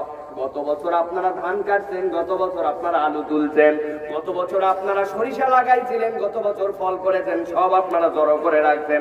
আগামী বছর পর্যন্ত চলবে, আগামী সিজনের আগ পর্যন্ত কতটুকু লাগবে, কতটুকু মশলা আমার বয়েল লাগবে, কতগুলো কি লাগবে, সবগুলা যেরকম রেডি। আল্লাহ বলছেন আমি আল্লাহ জানাচ্ছি ওই পরকাল দিবসে যাওয়ার পরে দেখতে পাবে বান্দা তুমি কি কি আমার কাছে পাঠিয়েছিলে, সবগুলা তোমার হাতে যখন পেয়ে যাবে, পাওয়ার পরে বান্দারা বলবে ইয়াকুলুল কাফিরু ইয়া লাইতানি কুনতু তুরাবা। আসার পরে দেখি আমলনামায় কিছুই নাই, কিছুই নাই। আল্লাহর কাছে বলবে রব্বুল আমিন রে, আজকে যদি মাটি হইতাম বড় বেশি ভালো হইতাম, যদি আমাদেরকে তুমি মাটি বানায়া দিতে। কি হইতে যাবে জোরে বলেন? কেন মাটি হইতে যাবে এত কিছু থাকার পরেও? কারণ আছে কিনা? কারণটা শুনে আল্লাহ নবী বলছেন মজার কারণ কেন তারা মাটি হতে যাবে। মুসনাদ আহমদের হাদিসের মধ্যে আসছে আল্লাহ নবী বলছেন পরকাল যখন কায়েম হয়ে যাবে, বিচার ব্যবস্থা যখন শুরু হবে, সব মানুষ, সব প্রাণী, সব কিছু আল্লাহর সামনে হাজির। আল্লাহর সাথে সাথে ভেড়া আর দুম্বা ছাগল এদের বিচার করতে শুরু করবেন। একটা দুম্বার আল্লাহ রাব্বুল আমিন বলবেন তুই যে দুনিয়ার বুকে একসাথে চলছিলি, তোর শিংটা আগে উঠছিল, উঠাইছিলি, শিং উঠার ঠেলায় আরেক দুম্বারে, আরেক ভেড়ারে, আরেক বকরিরে তুই ঢিস দিছিলি। যেই না ছোট ছোট করে শিং উঠে দেখবেন ছাগল ভেড়া তখন যা পায় তার সাথেই মাথা দিয়ে ডিসাই কিনা সাথের পালের একটারে ডিসাইছিলি তুই। আল্লাহ রাব্বুল আমিন বলবেন যেইটারে ডিসাইছিল ওইটারে দাঁড় করাও, দাঁড় করা দিবেন রব্বুল আলামিন। এরপরে তার সিং গজায় দিবেন, দেওয়ার পরে বলবেন তুই অন্যায় করে দুনিয়ার বুকে ওর সিং ছিল না, তারে গুতা দিছিলি, আজকে তোরে সিং দিলাম, ওর সিং হারা করলাম, দে গুতা। গুতা দেওয়ার পরে আল্লাহ রাব্বুল আমিন হিসাব যখন চুকায় দিবেন, ভিসমিস হয়ে গেছে খেলা। আল্লাহ নবী বলছেন সবগুলারে আল্লাহ রাব্বুল আমিন এরপরে বলবেন তোমরা মাটি হয়ে যাও। কাফের মুশরিকরা দেখবে হায় হায় দুনিয়ার বুকে অপরাধ করেছিল, তারপরে আসলো, আসার পর আল্লাহ একটু বিচার করার পরে মাটি বানায় দিলেন। আর আমাদেরকে রব্বুল আমিন আমলনামা দেখালেন, দেখানোর পরে এখন জাহান্নামের দিকে ঝাঁক ধরায় নিয়ে যাচ্ছেন। জাহান্নামের আযাব তো দূর থেকে আমরা বুঝতে পারতেছি কি ঠেলা, কি ঠেলা। ওই বিচার দেখে সাথে সাথে বলবে ইয়াকুলুল কাফিরু ইয়া লাইতানি কুনতু তুরাবা। যদি আজকে মাটি হইতাম তাইলে তো আর জাহান্নামে যাওয়া লাগতো না, আজকে তো মাটি হওয়ার আর কোনো সুযোগ নাই, সুতরাং জাহান্নাম ছাড়া আমাদের কোনো নিস্তার নাই। ও যুবক ভাইরা, তোমাদের কাছে বলি ভালো করে শোনো, কি আমল করছো আর কি তুমি চলতেছো, কোন রাস্তায় চলছো একটু বুঝে বুঝে চলো। সামনের দিনের অপরাধের সামনে যখন তোমার লেপের নিচে থেকে মোবাইল চালানোর হিসাব বেরিয়ে যাবে, তোমার এমবি কিনে তুমি কোন খাতে ব্যয় করেছো, এই আঙ্গুলটা কি কি টিপছিল, রব্বুল আমিন যখন সব প্রকাশ করে দিবেন, লজ্জায় লজ্জায় মাথা তখন নিচু হয়ে যাবে। দুনিয়ায় মনে করতেছো কেউ কিছু দেখতে পায় না, আমি যেরকম করে চলি এরকম করেই চলবো, পরকালে আমার অ্যাকাউন্টে বোধহয় কিছু হবে না। একটু চোখ বন্ধ করে ভেবো, যদি কোনো একটা বিল্ডিং এর সামনে লেখা থাকে এইটা সিসি ক্যামেরা নিয়ন্ত্রিত, তাইলে ওর সামনে চোর যাইতেও ভয় পায়, চিন্তা করে এই চেহারা যদি উঠে যায় খুঁজে খুঁজে আমার একটু বাইর করে ফেলবে। দুনিয়ার সামান্য একটু সিসি ক্যামেরায় যদি তোমার আমার এত ভয় লাগে, ধরা পড়তে হয়, আল্লাহ বলছেন আমি আল্লাহ তোমারে সতর্ক করলাম, আমি তোমারে আমার সামনে যেদিন হাজির করব সব তোমার প্রকাশ করে দেওয়া হবে। বলো তো ভাই, ওই দিন আল্লাহর সামনে দাঁড়ানোর মতো প্রস্তুতি আমাদের কি আছে? ওয়াজ শোনার জন্যই খালি শুনেন না, একটু অন্তর দিয়ে ভাবার চেষ্টা করেন আমি সহ, আমরা কি আল্লাহর সামনে ওই দিন দাঁড়াতে পারবো? দুনিয়ায় তো কত দাপট, কত ফুটানি, কত দুনিয়াদারি করলাম। আল্লাহ রাব্বুল আমিন বলছেন এবার শোনো, পরকালের জন্য কিছু না করতে পারার আফসোসটা আল্লাহ আলাদা করেছেন। আল্লাহ রাব্বুল আমিন বলছেন ইয়াকুলু ইয়া লাইতানি قدمت لحياتي فيومئذ لا يعذب عذابه أحد ولا يوثق وثاقه أحد আল্লাহ 4 নম্বর কারণ বলছেন, ওই দিন যাওয়ার পরে কপাল চাপড়াবে আর আফসোস করে বলবে, আরে দুনিয়ার বুকে আমি কত নাই কাটালাম, কত কিছু করলাম, ব্যবসাকে কেমনে বড় করা যাবে, আগামী 25 সালে আমার ব্যবসা প্রতিষ্ঠানে আমি কোথায় দেখতে চাই, আমার ছেলেদেরকে আমি কোথায় নিয়ে যেতে চাই। মায়েদের কোনো ঘুম নেই, চিন্তায় চিন্তায় অস্থির। লকডাউনের মধ্যে ছেলে স্কুলে যাইতে পারে না, অনলাইনে স্কুল কেমনে করবে, মেগাবাইট কেমনে কিনবে, ফোন কেমনে কিনবে, কেমনে ক্লাসে শামিল হবে, আমার ছেলে কত বড় হবে। সকাল থেকে স্কুলের সামনে যতগুলা বাচ্চা ততগুলাই মা। বুঝেন নাই? ব্যাগ বাচ্চা ধোয়াইতে পারে না, মা কাঁধে করে নিয়ে যায়। আপনাদের এলাকায় আছে? ওরে বাবা রে বাবা, মহিলাদের গ্যাদারিং, আমরা অনার্স মাস্টার শেষ করছে, আমার বাপ মা বিশ্ববিদ্যালয় কোন জায়গায় থাকছে জীবনে দেখতেও আসে নাই। আর এখন 5-6 এর বাচ্চা কাচ্চা যতদিন স্কুলে গেছে ততদিন ওর মায়ের সাথে যাওয়া লাগে। স্বামীদের উপরে এই কারণে কিন্তু প্রেশার বাড়ছে, কারণ অমুক ভাবি দেখি মাঝে মাঝে নতুন জামা পরে আসে, আর আমি খালি একই জামা পরে গেলে আমার বাণিজ্য থাকে। ওই জন্য বাচ্চা কাচ্চার সাথে বইয়েরও প্রচুর জামার চাহিদা। এলাকায় নাই, কিন্তু ঢাকায় আমাদের প্রচুর। প্রিয় মুসলমান, ভালো করে তাহলে বুঝেন আমরা আগায় যাচ্ছি। 4 নম্বর কারণটা সকলে অন্তরের দিকে তাকায় চিন্তা করেন। ওই দিন আল্লাহ বলছেন তোমাদের আফসোসের কারণ হবে, ইয়াকুলু ইয়া লাইতানি কদ্দামতু লিহায়াতি। ও আল্লাহ, ওই পরকালের জন্য যদি আমি কিছু পাঠাতাম। আল্লাহ এই জন্য কোরআনে বলছেন, ওয়াল তানজুরু নাফসুম মা কদ্দামাত লিগা। ও বান্দা, তোর পরিকল্পনা যদি এরকম হয়, কবরে যাইতে হবে, কবরে যাওয়ার পরে অনন্ত একটা জীবনে থাকতে হবে, তার জন্য তো তোমারে কিছু কাজ করতে হবে। আমি মাঝে মাঝে মজা করে বলি, যারা মোবাইল ফোন ব্যবহার করেন তাদের মোবাইলের নানা ধরনের সিম আছে আমাদের, কারো গ্রামীণ, কারো বাংলালিংক, কারো ওয়ারিড, কারো টেলিটক। এই মোবাইল কেনার পরের থেকে আজ পর্যন্ত যত টাকা খালি ফ্লেক্সি লোড দিয়েছি, দেখার কোনো সিস্টেম নাই। এরকম যদি কোনো অপশন থাকতো যে অমুক অমুক নাম্বার চাপলে কেনার পর থেকে যত টাকা ভরাইছে এইটা দেখা যাবে, এইটা যদি দেখার সিস্টেম থাকতো, এইটা দেখলে বহু মানুষ হার্ট ফেল করে মরে যেত। ঠিক কিনা ভাই? জানি না কত টাকা ভরাইছে, যখন যা লাগছে 10, 20, 30, 50, 100, 300 ভরাতে ভরাতে 10 বছর পর দেখলে সুবহানাল্লাহ, দেখলে স্টক করে মরে যেত যে এই টাকা আমার কাছে। আল্লাহ রাব্বুল আলামিন বলেন, ওয়াল তানজুরু নাফসুম মা কদ্দামাত লিগা।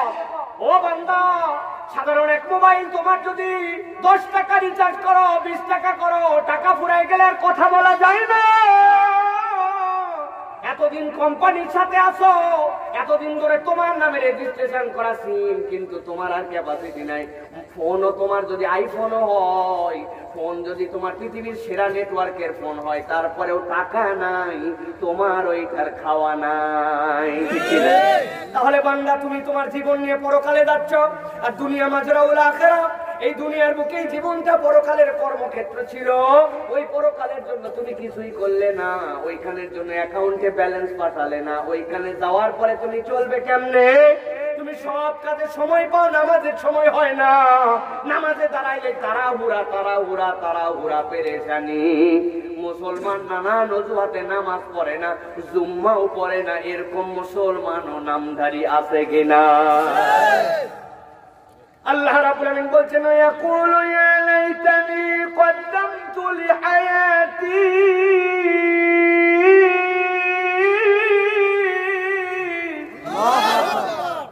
এইটুক বলে যদি আল্লাহ শেষ করে দিতেন, আগের কোন আয়াতে আল্লাহ রাব্বুল আলামিন পানিশমেন্টের কথা বলেন নাই। গভীর মনোযোগ দেন। আল্লাহ রাব্বুল আলামিন এরপরে দুটা শব্দ দুটো আয়াতে ব্যবহার করেছেন, এত সাংঘাতিক। আল্লাহ বলছেন, ওই আগের যেগুলো অপরাধ ছিল ওইগুলোর অপরাধের পরে শাস্তি হয়ে যাবে, কিন্তু এই শ্রেণীর মানুষ যাদেরকে আমি বিবেক দিলাম, যাদেরকে বুদ্ধি দিলাম, যারা জানতো পরকালের জীবন আছে, সেখানের জন্য আমল লাগবে, প্রস্তুতি নিয়ে যেতে হবে, তারপরেও তারা উদাসীন ছিল। আল্লাহ বলছেন, ওই দিন যে আফসোস করবে, হারে হারে যদি আমি পরকালের জন্য কিছু পাঠাইতাম। আল্লাহ বলছেন এই আফসোস করে বলাটাই শেষ নয়, আমি আল্লাহ এদের প্রতি বিশেষ খেপা। আল্লাহ বলছেন আমি কি করবো, ফায়াউমা ইযিল্লা ইউআযিবু আযাবাহু আহাদ ওয়া লা ইউযিকু ওয়াসাকাহু আহাদ।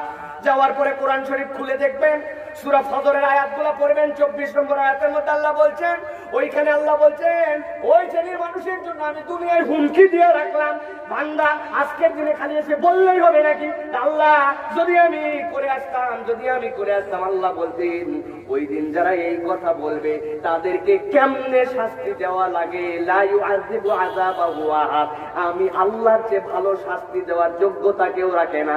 সর্বোচ্চ শাস্তি কি জিনিস ওই দিন টের পাবে, ওয়ালা ইউযিকু ওয়াসাকাহু আহাদ। আল্লাহ বলছেন ওই দিন আল্লাহর বান্ধন কি জিনিস, আর আল্লাহ বাঁধলে যে সেইটা কত টাইট করে বাঁধতে পারে, এই শ্রেণীর বান্দারা ওই দিন টের পাবে।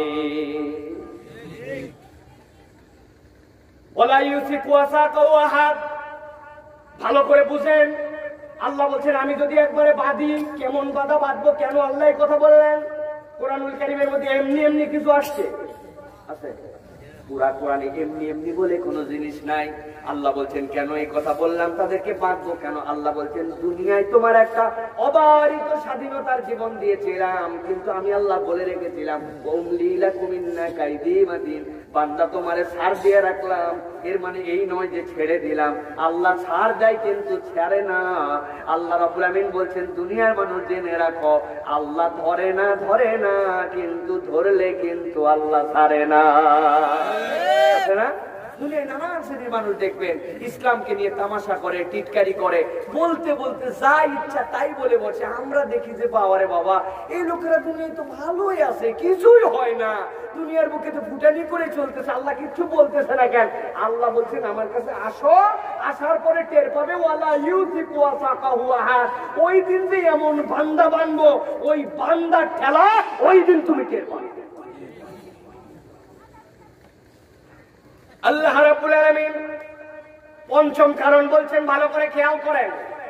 আল্লাহ রাব্বুল আলামিন বলছেন দুনিয়ার মানুষ, সূরা আল হাক্কার 25 নম্বর আয়াতের মধ্যে আল্লাহ জানাচ্ছেন ওই দিন আফসোসের আরেকটা কারণ হবে, ওয়াম্মা মান উতিয়া কিতাবাহু বিশিমালিহি ফায়াকুলু ইয়া লাইতানি লাম উতা কিতাবিয়া ولم أدر ما حسابي يا ليتها كانت القاضية। আল্লাহ রাব্বুল আলামিন বলছেন দুনিয়ার মানুষ যেদিন পরকালের জিন্দেগি শুরু হবে, এই আয়াতটা সুন্দর করে বুঝে নেন।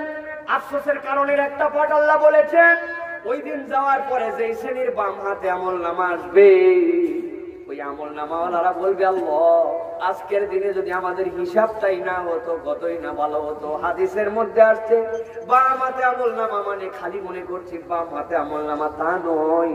আল্লাহ নবী বলছেন যাদের বাম হাত এইরকম করে বাম হাতে দেওয়া হবে না, ওই হাতটা তার পিছন দিকে ঘুরাই দিবেন আল্লাহ, ওইটাকে বুকের মধ্যে থেকে ফুটা করে সামনের দিকে বের করবেন। এমন কষ্টের বের করা, ওই বের করা দেখে আমলনামা তো দূরের কথা, সে বলবে আল্লাহ আজকে যদি আমার হিসাবই না হতো বড় বেশি ভালো হতো, কি আফসোস তাদের। আল্লাহ রাব্বুল আমিন বলছেন ওই সময় আরেকজনের জন্য আরেকটা ঘটনা চলে আসবে, ফাম্মান উতিয়া কিতাবাহু বিয়ামিনি। আল্লাহ বলছেন যাদের ডান হাতে আমলনামা আসবে, আল্লাহ বলছেন ডান হাতে আমলনামা আসা মাত্র ওই বান্দাগুলো খুশি হয়ে যাবে, খুশি হয়ে তাদের আত্মীয় স্বজনের দিকে দৌড় দিবে আর ফখর করে আনন্দ করে বলবে দেখো দেখো আমার আমলনামা আমার আল্লাহ ডান হাতে দিয়েছেন। আল্লাহ ডাক দিবেন আমার বান্দা এদিকে আয়, কই যা তোদিকে তোর আত্মীয় স্বজনের পরে দেখাস, আমার কাছে আয়। আল্লাহ রাব্বুল আমিন এরপরে বলছেন সেই না তার কাছে আল্লাহ ডেকে নিবেন, দেখার পরে বলবেন নূরুহুম ইয়াসআ বাইনা আইদিহিম ওয়া বিআইমানিহিম, আল্লাহ বলবেন একটা আলো না নিয়ে তুই আমলনামা নিয়ে কোথায় যাচ্ছিস? সাথে সাথে আল্লাহ রাব্বুল আমিন তাদের সামনে থেকে আর কপাল থেকে ডান থেকে একটা আলো বের করে দিবেন। ওই দুইটা আলোর হাদিসের মধ্যে আছে যার ঈমানটা থাকবে, ওই ঈমানের কারণে ডান হাতে আমলনামা পানেওয়ালার যার আলো নাই তারও একটা এমন সূক্ষ্ম আলো এই শাহাদত আঙ্গুলির মাথা দিয়ে বেরোবে। ওই বান্দারা এই আলো নিয়ে দৌড়াতে দৌড়াতে নিজের জান্নাত পর্যন্ত পৌঁছায়া যাবে। জান্নাতের সামনে দিয়ে দাঁড়াবে, জিজ্ঞাসা করবে, ওই দিন তো ভিআইপি তারা, হাবি আলাদা জান্নাতীদের, জান্নাতের ফেরেশতারা বলবেন সালামুন আলাইকুম, সালামুন আলাইকুম, সালামুন আলাইকুম, আমার জান্নাতে আসো ভাই, আসো আসো আসো। জান্নাতীরা তো জান্নাতের সামনে জিজ্ঞাসা করবে, তুমি যে আমারে জান্নাতে ডাকতেছো, কি কি আছে তোমার জান্নাতে বলো। ফেরেশতা বলবে এইটা আছে, এইটা আছে, এইটা আছে, এই এই অফার দেওয়া হবে।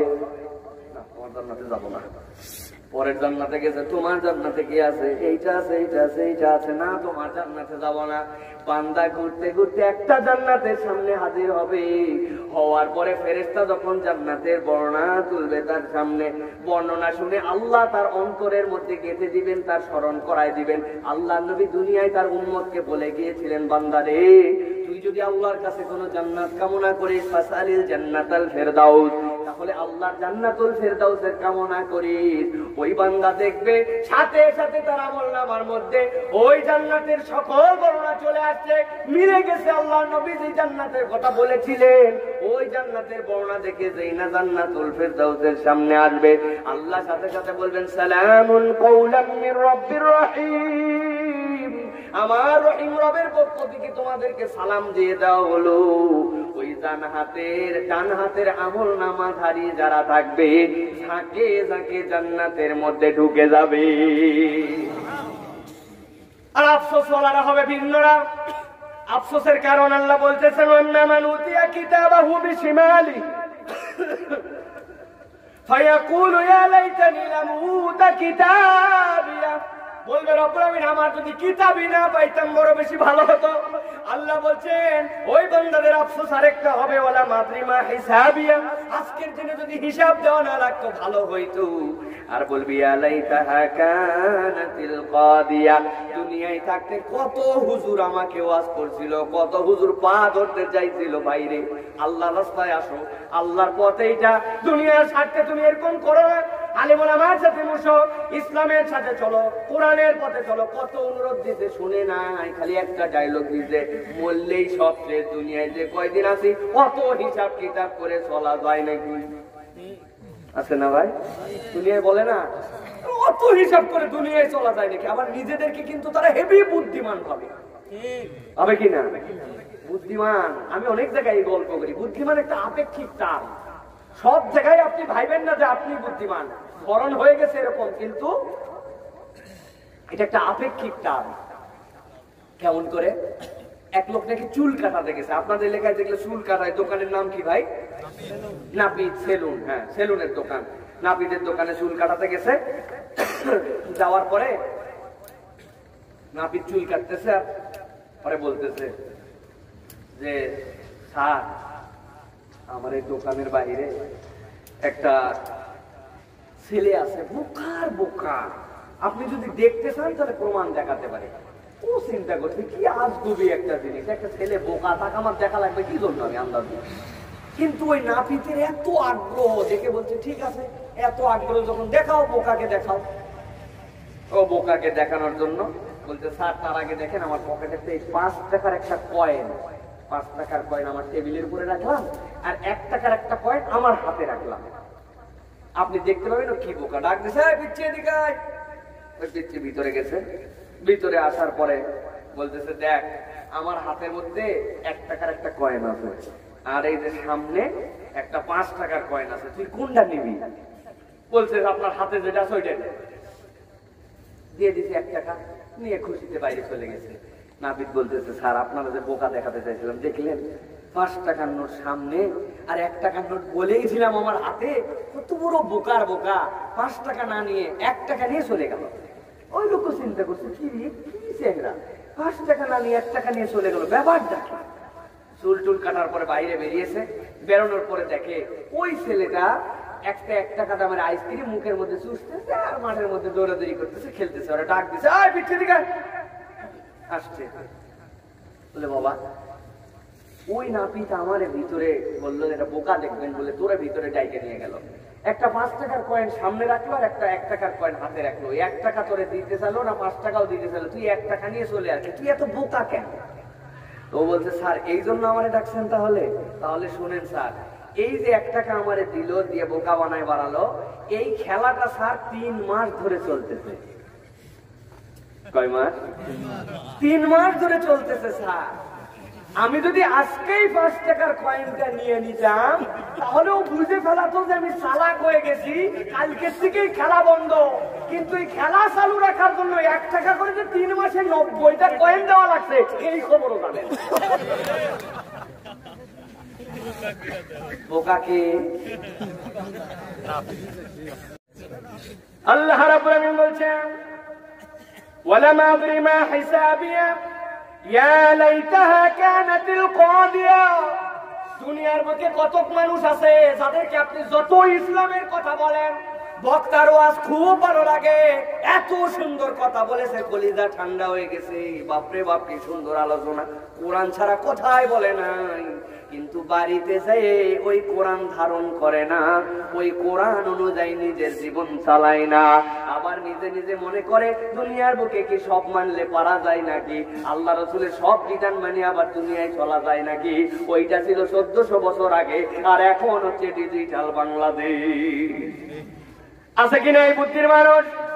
আল্লাহ বলছেন সাবধান হয়ে যাও, ইয়া লাইতাহা কানাতিল কাদিয়া। ওই দিন যাওয়ার পরে ওই মানুষগুলাই বলবে, আল্লাহ আজকের দিনে কেবল বিপদেই পড়ি নাই, তোমার কাছে বলছে আজকে বিপদ তো এমন বিপদ, একে তো বাম হাতে এমন নামাজ তো নিতেই চাই না, হিসাবে যদি না হইতো। আর আল্লাহ ওই মৃত্যুর মাধ্যমেই যদি সব শেষ হতো, আমরা বড় বাঁচা বেঁচে যেতাম। প্রিয় ভাইরে, আযাবান শাদীদা, আল্লাহ যে বলেছেন শাদীদ, এই শাদীদের ব্যাখ্যার মধ্যে মুফাসসিররা বলছেন আল্লাহ এমন আযাব দেনেওয়ালা। দুনিয়ার বুকে আপনি কোনো একটা বিষয়তে ইউজ টু হয়ে যেতে পারেন, বলে তুই যে এত গালাগালি করলো মোড়ের উপরে, তোর কি গায়ে বাঁধে না? কয় ভাই গালি শুনতে শুনতে পিঠে হয়ে গেছে। কয় না মানুষ? কয় আরে এই মানুষটা তোর সাথে এরকম দুর্ব্যবহার করলো, বাসালাদেরকে বলে মানুষজন এরকম আপনার সাথে আচরণ করলো, তারপরেও রাস্তার মধ্যে দাঁড়ায় থাকেন, কয় পিটিয়েছে আমরা মোটা হয়ে গেছে, ওদের কানেই কোনো কথা যায় না, বলে কিনা? তার মানে অভ্যাস হয়ে গেছে নিজের।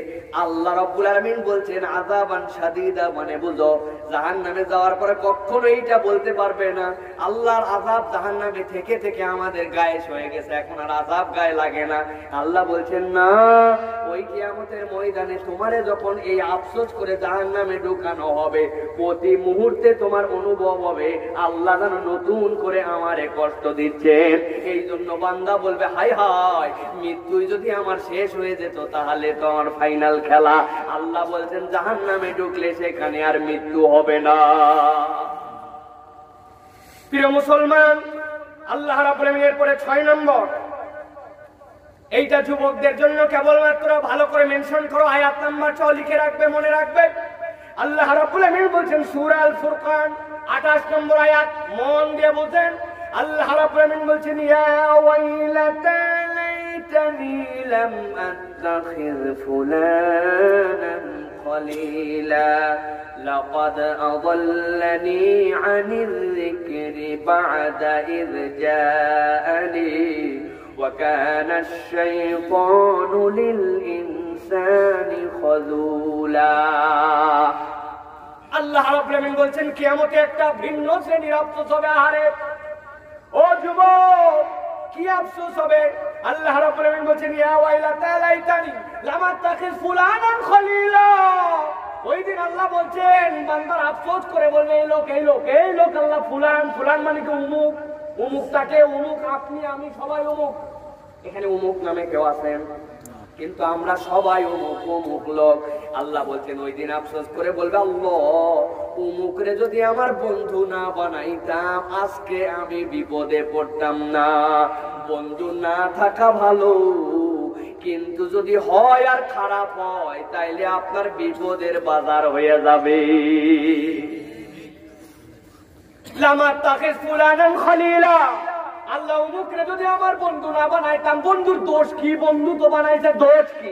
আল্লাহ দোষ বর্ণনা করছেন লাকাদ আদাল্লানি আনিয যিকরি বা'দা ইয জাআনি ওয়া কানা আশ-শাইতানু লিল ইনসানি খাযুলা।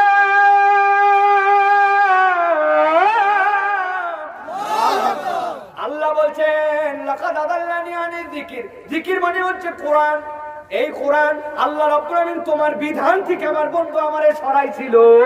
ওর অপরাধ আর কিছুই ছিল না আল্লাহ। আমি কোরআনের কাছে এসে গিয়েছিলাম, আমি হাদিস বুঝেই ফেলেছিলাম, কিন্তু এমন একটা দোস্ত ছিল ও আমারে তোমার হুকুম থেকে তোমার বিধান থেকে আমারে সরাই নিয়েছিল। আসরের নামাজে মসজিদের কাছাকাছি হাইয়া আলাস সালাম হাইয়া আলাল ফালাহ, আমি তো চলেই গেছি মসজিদের কাছে। আল্লাহ এমন সময় দোস্ত বন্ধুটা আমার মোটরসাইকেল নিয়ে আসছে, আসার পরে বলছে জীবনে বহু নামাজ পড়তে পারবি রে ছাগল। আমি নতুন মোটরসাইকেল চলছে, উঠ চল ভাঙ্গা পর্যন্ত দেখ রাস্তা কি আর টান কারে বলে 200-220 স্পিড তুলবো। বন্ধু মসজিদে না ঢোকে ওই বন্ধুর খপ্পরে পড়ে মোটরসাইকেলের পিছনে লাকাদ আদাল্লানি আনি যিকির, এইরকম নামাজ থেকে গাফেল করে, নামাজ পড়ার উৎসাহ দেয় না, এরকম দোস্ত আমাদের আছে কিনা? আছে আবার কি, আমি নিজেই তো আছে, মানে আপনি নিজেই। লাকাদ আদাল্লানি আনি যিকির, আমাকে কোরআনের দিকে ডাকে নাই, আমাকে কোরআনের পথে আসতে দেয় নাই, নানান অজুহাত দিয়ে আমারে সরাইছে। কই দোস্ত তুই ফাঁকে যায় বিড়ি খা, ফাঁকে যায় বিড়ি খা। কেন? ওই বিড়ির গন্ধ আমার সহ্য হয় না, বিড়ির এই গন্ধে আমার কাশি উঠে, ধোঁয়া সহ্য করতে পারে না। বন্ধু ফাঁকে যায় বিড়ি খায়, আস্তে আস্তে গ্যাপ কমায়। প্রথম দিন 3 ধাপ সরছে, পরে 2 ধাপ, 10 দিনের দিন ওই বন্ধুর আর বিড়ির গন্ধ তার কষ্ট হয় না। হঠাৎ করে 11 দিনের দিন বিড়ি কিনার সাথে সাথে বলছে ফার্স্ট কল। এটা মুরব্বীরা বুঝবেন না, এটা যুবকদের টার্ম আছে একটা। First call, second call, third call. উনি এখন সবার আগে বিড়ি খেতে চায়। 2-4-5 দিন বিড়ি খাওয়ার পরে ঈদের রাত যখন আসছে, তখন তার খালি বিড়িতে মজা হয় নাকি, তখন বিড়ির ভিতরের মাল ব্যাটারিয়াস ফেলে ভিতরে ভিন্ন রকম মশলা ভরে, ওইটাতে আবার বলছে শেষ কল, কারণ প্রথম দিকে দমে অত মজা নাই। এরকম খারাপ বন্ধু বানানোর বন্ধু কি গোপালগঞ্জে আছে নাকি? মুসলমান ভালো করে বোঝেন আল্লাহ রাব্বুল আলামিন আয়াত কেন দিলেন।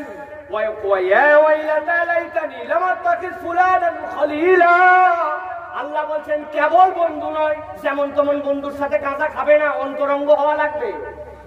আব্বারা যায় বলে দিবে, খাওয়ার পরে নরমাল বন্ধু হলে যদি কোন রকম একটা টাইট বাড়ি পরে বলবে আমি তো জানি না আপনার বেটাই উল্টা আমারে খাওয়াতে দিছিল। এটা যেমন তেমন বন্ধু যদি খলিল হয় তাহলে বলবে দুইজনই মার খায় শেষ হয়ে যাব, মুখ দিয়ে গন্ধ বাড়াচ্ছে, পাগলামো করতেছে, মাতলামো করতেছে, তাও বলছে খালি স্টার খাইছি, কিছুই তো খাইনি। এর নাম খলিল, খলিলা। এরকম আপনারা খারাপ দিকে নিয়ে যায়, অন্যায় নিয়ে যায়। আপনারা বলছে 2 বন্ধু মিলে আমরা এখন এমন একটা ব্যবসা করব, ঘরের মধ্যে প্ল্যান করছে, একজনের টাকা হালাল আর একজনের টাকা হারাম, 2 জন মিলে লাভ অনেক হবে। দুনিয়ার স্বপ্ন দেখাইছে। আগে উনি আল্লাহকে ভয় করতো, রসুলকে ভয় করতো, ধোঁকাবাজি করবে না বলতো, কিন্তু এই বন্ধুর খপ্পরে পড়ে এমন অন্যায় কাজ শুরু করছে যে অন্যায় আগে ছিল না। আল্লাহকে সাক্ষী রেখে বলেন এরকম বন্ধু বান্ধব আমাদের সমাজে আছে কিনা? এত গেল যুবকদের উদাহরণ। মুরব্বীদের জন্য কি? লাকাদ আদাল্লানি আনি যিকির। আল্লাহ বলছিলেন ওয়ালা ইয়াক্তাব বাদুকুম বাদা আইয়ুহিব্বু আহাদুকুম আন ইয়াকুলা লাহমা আখিহি মাইতা। ও বান্দা, তোমার একটা ভাই হয়েছিল তোমার মায়ের পেটে, ভাইটা হওয়ার পরে মরে গেছে, বড় গরিব ফ্যামিলি, বিগত 1 বছর 550-600 টাকা করে কেজি গরুর গোশত কিনে খাইতে পারে না। বাচ্চাটার বয়স 10, 11, 15 বছর। কি যে গরিব ফ্যামিলি, কত কষ্ট করে তারা চলে। মায়ের একটা বাচ্চা হয়েছে, মা 9 মাস কষ্ট করছে, প্রসব করার পরে দেখেন মৃত আহারে। ভাই হয়েছিল তার, আব্বার সাথে পরামর্শ করছে, আব্বা আপনারই তো সন্তান, মায়ের পেটেই 9 মাস ছিল, এইটারে কবর দিয়ে কি হবে, আমাদের তো বড় কষ্ট, গোশত খাইতে পারি না, আসেন আমরা বাপ বেটা মিলে গোশত বানায় রান্না করে আপনিও খায় আমিও খাই, আম্মারেও খাওয়ায়, রাজি আছেন? কথা বুঝেন না? আপন মরা ভাইয়ের গোশত খাবেন আপনারা? হ্যাঁ, কি হয়েছে?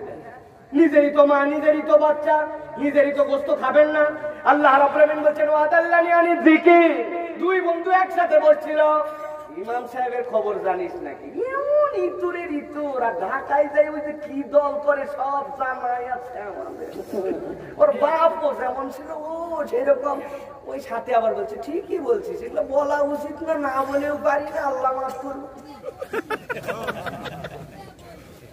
হালাল গিবত, এর নাম কি?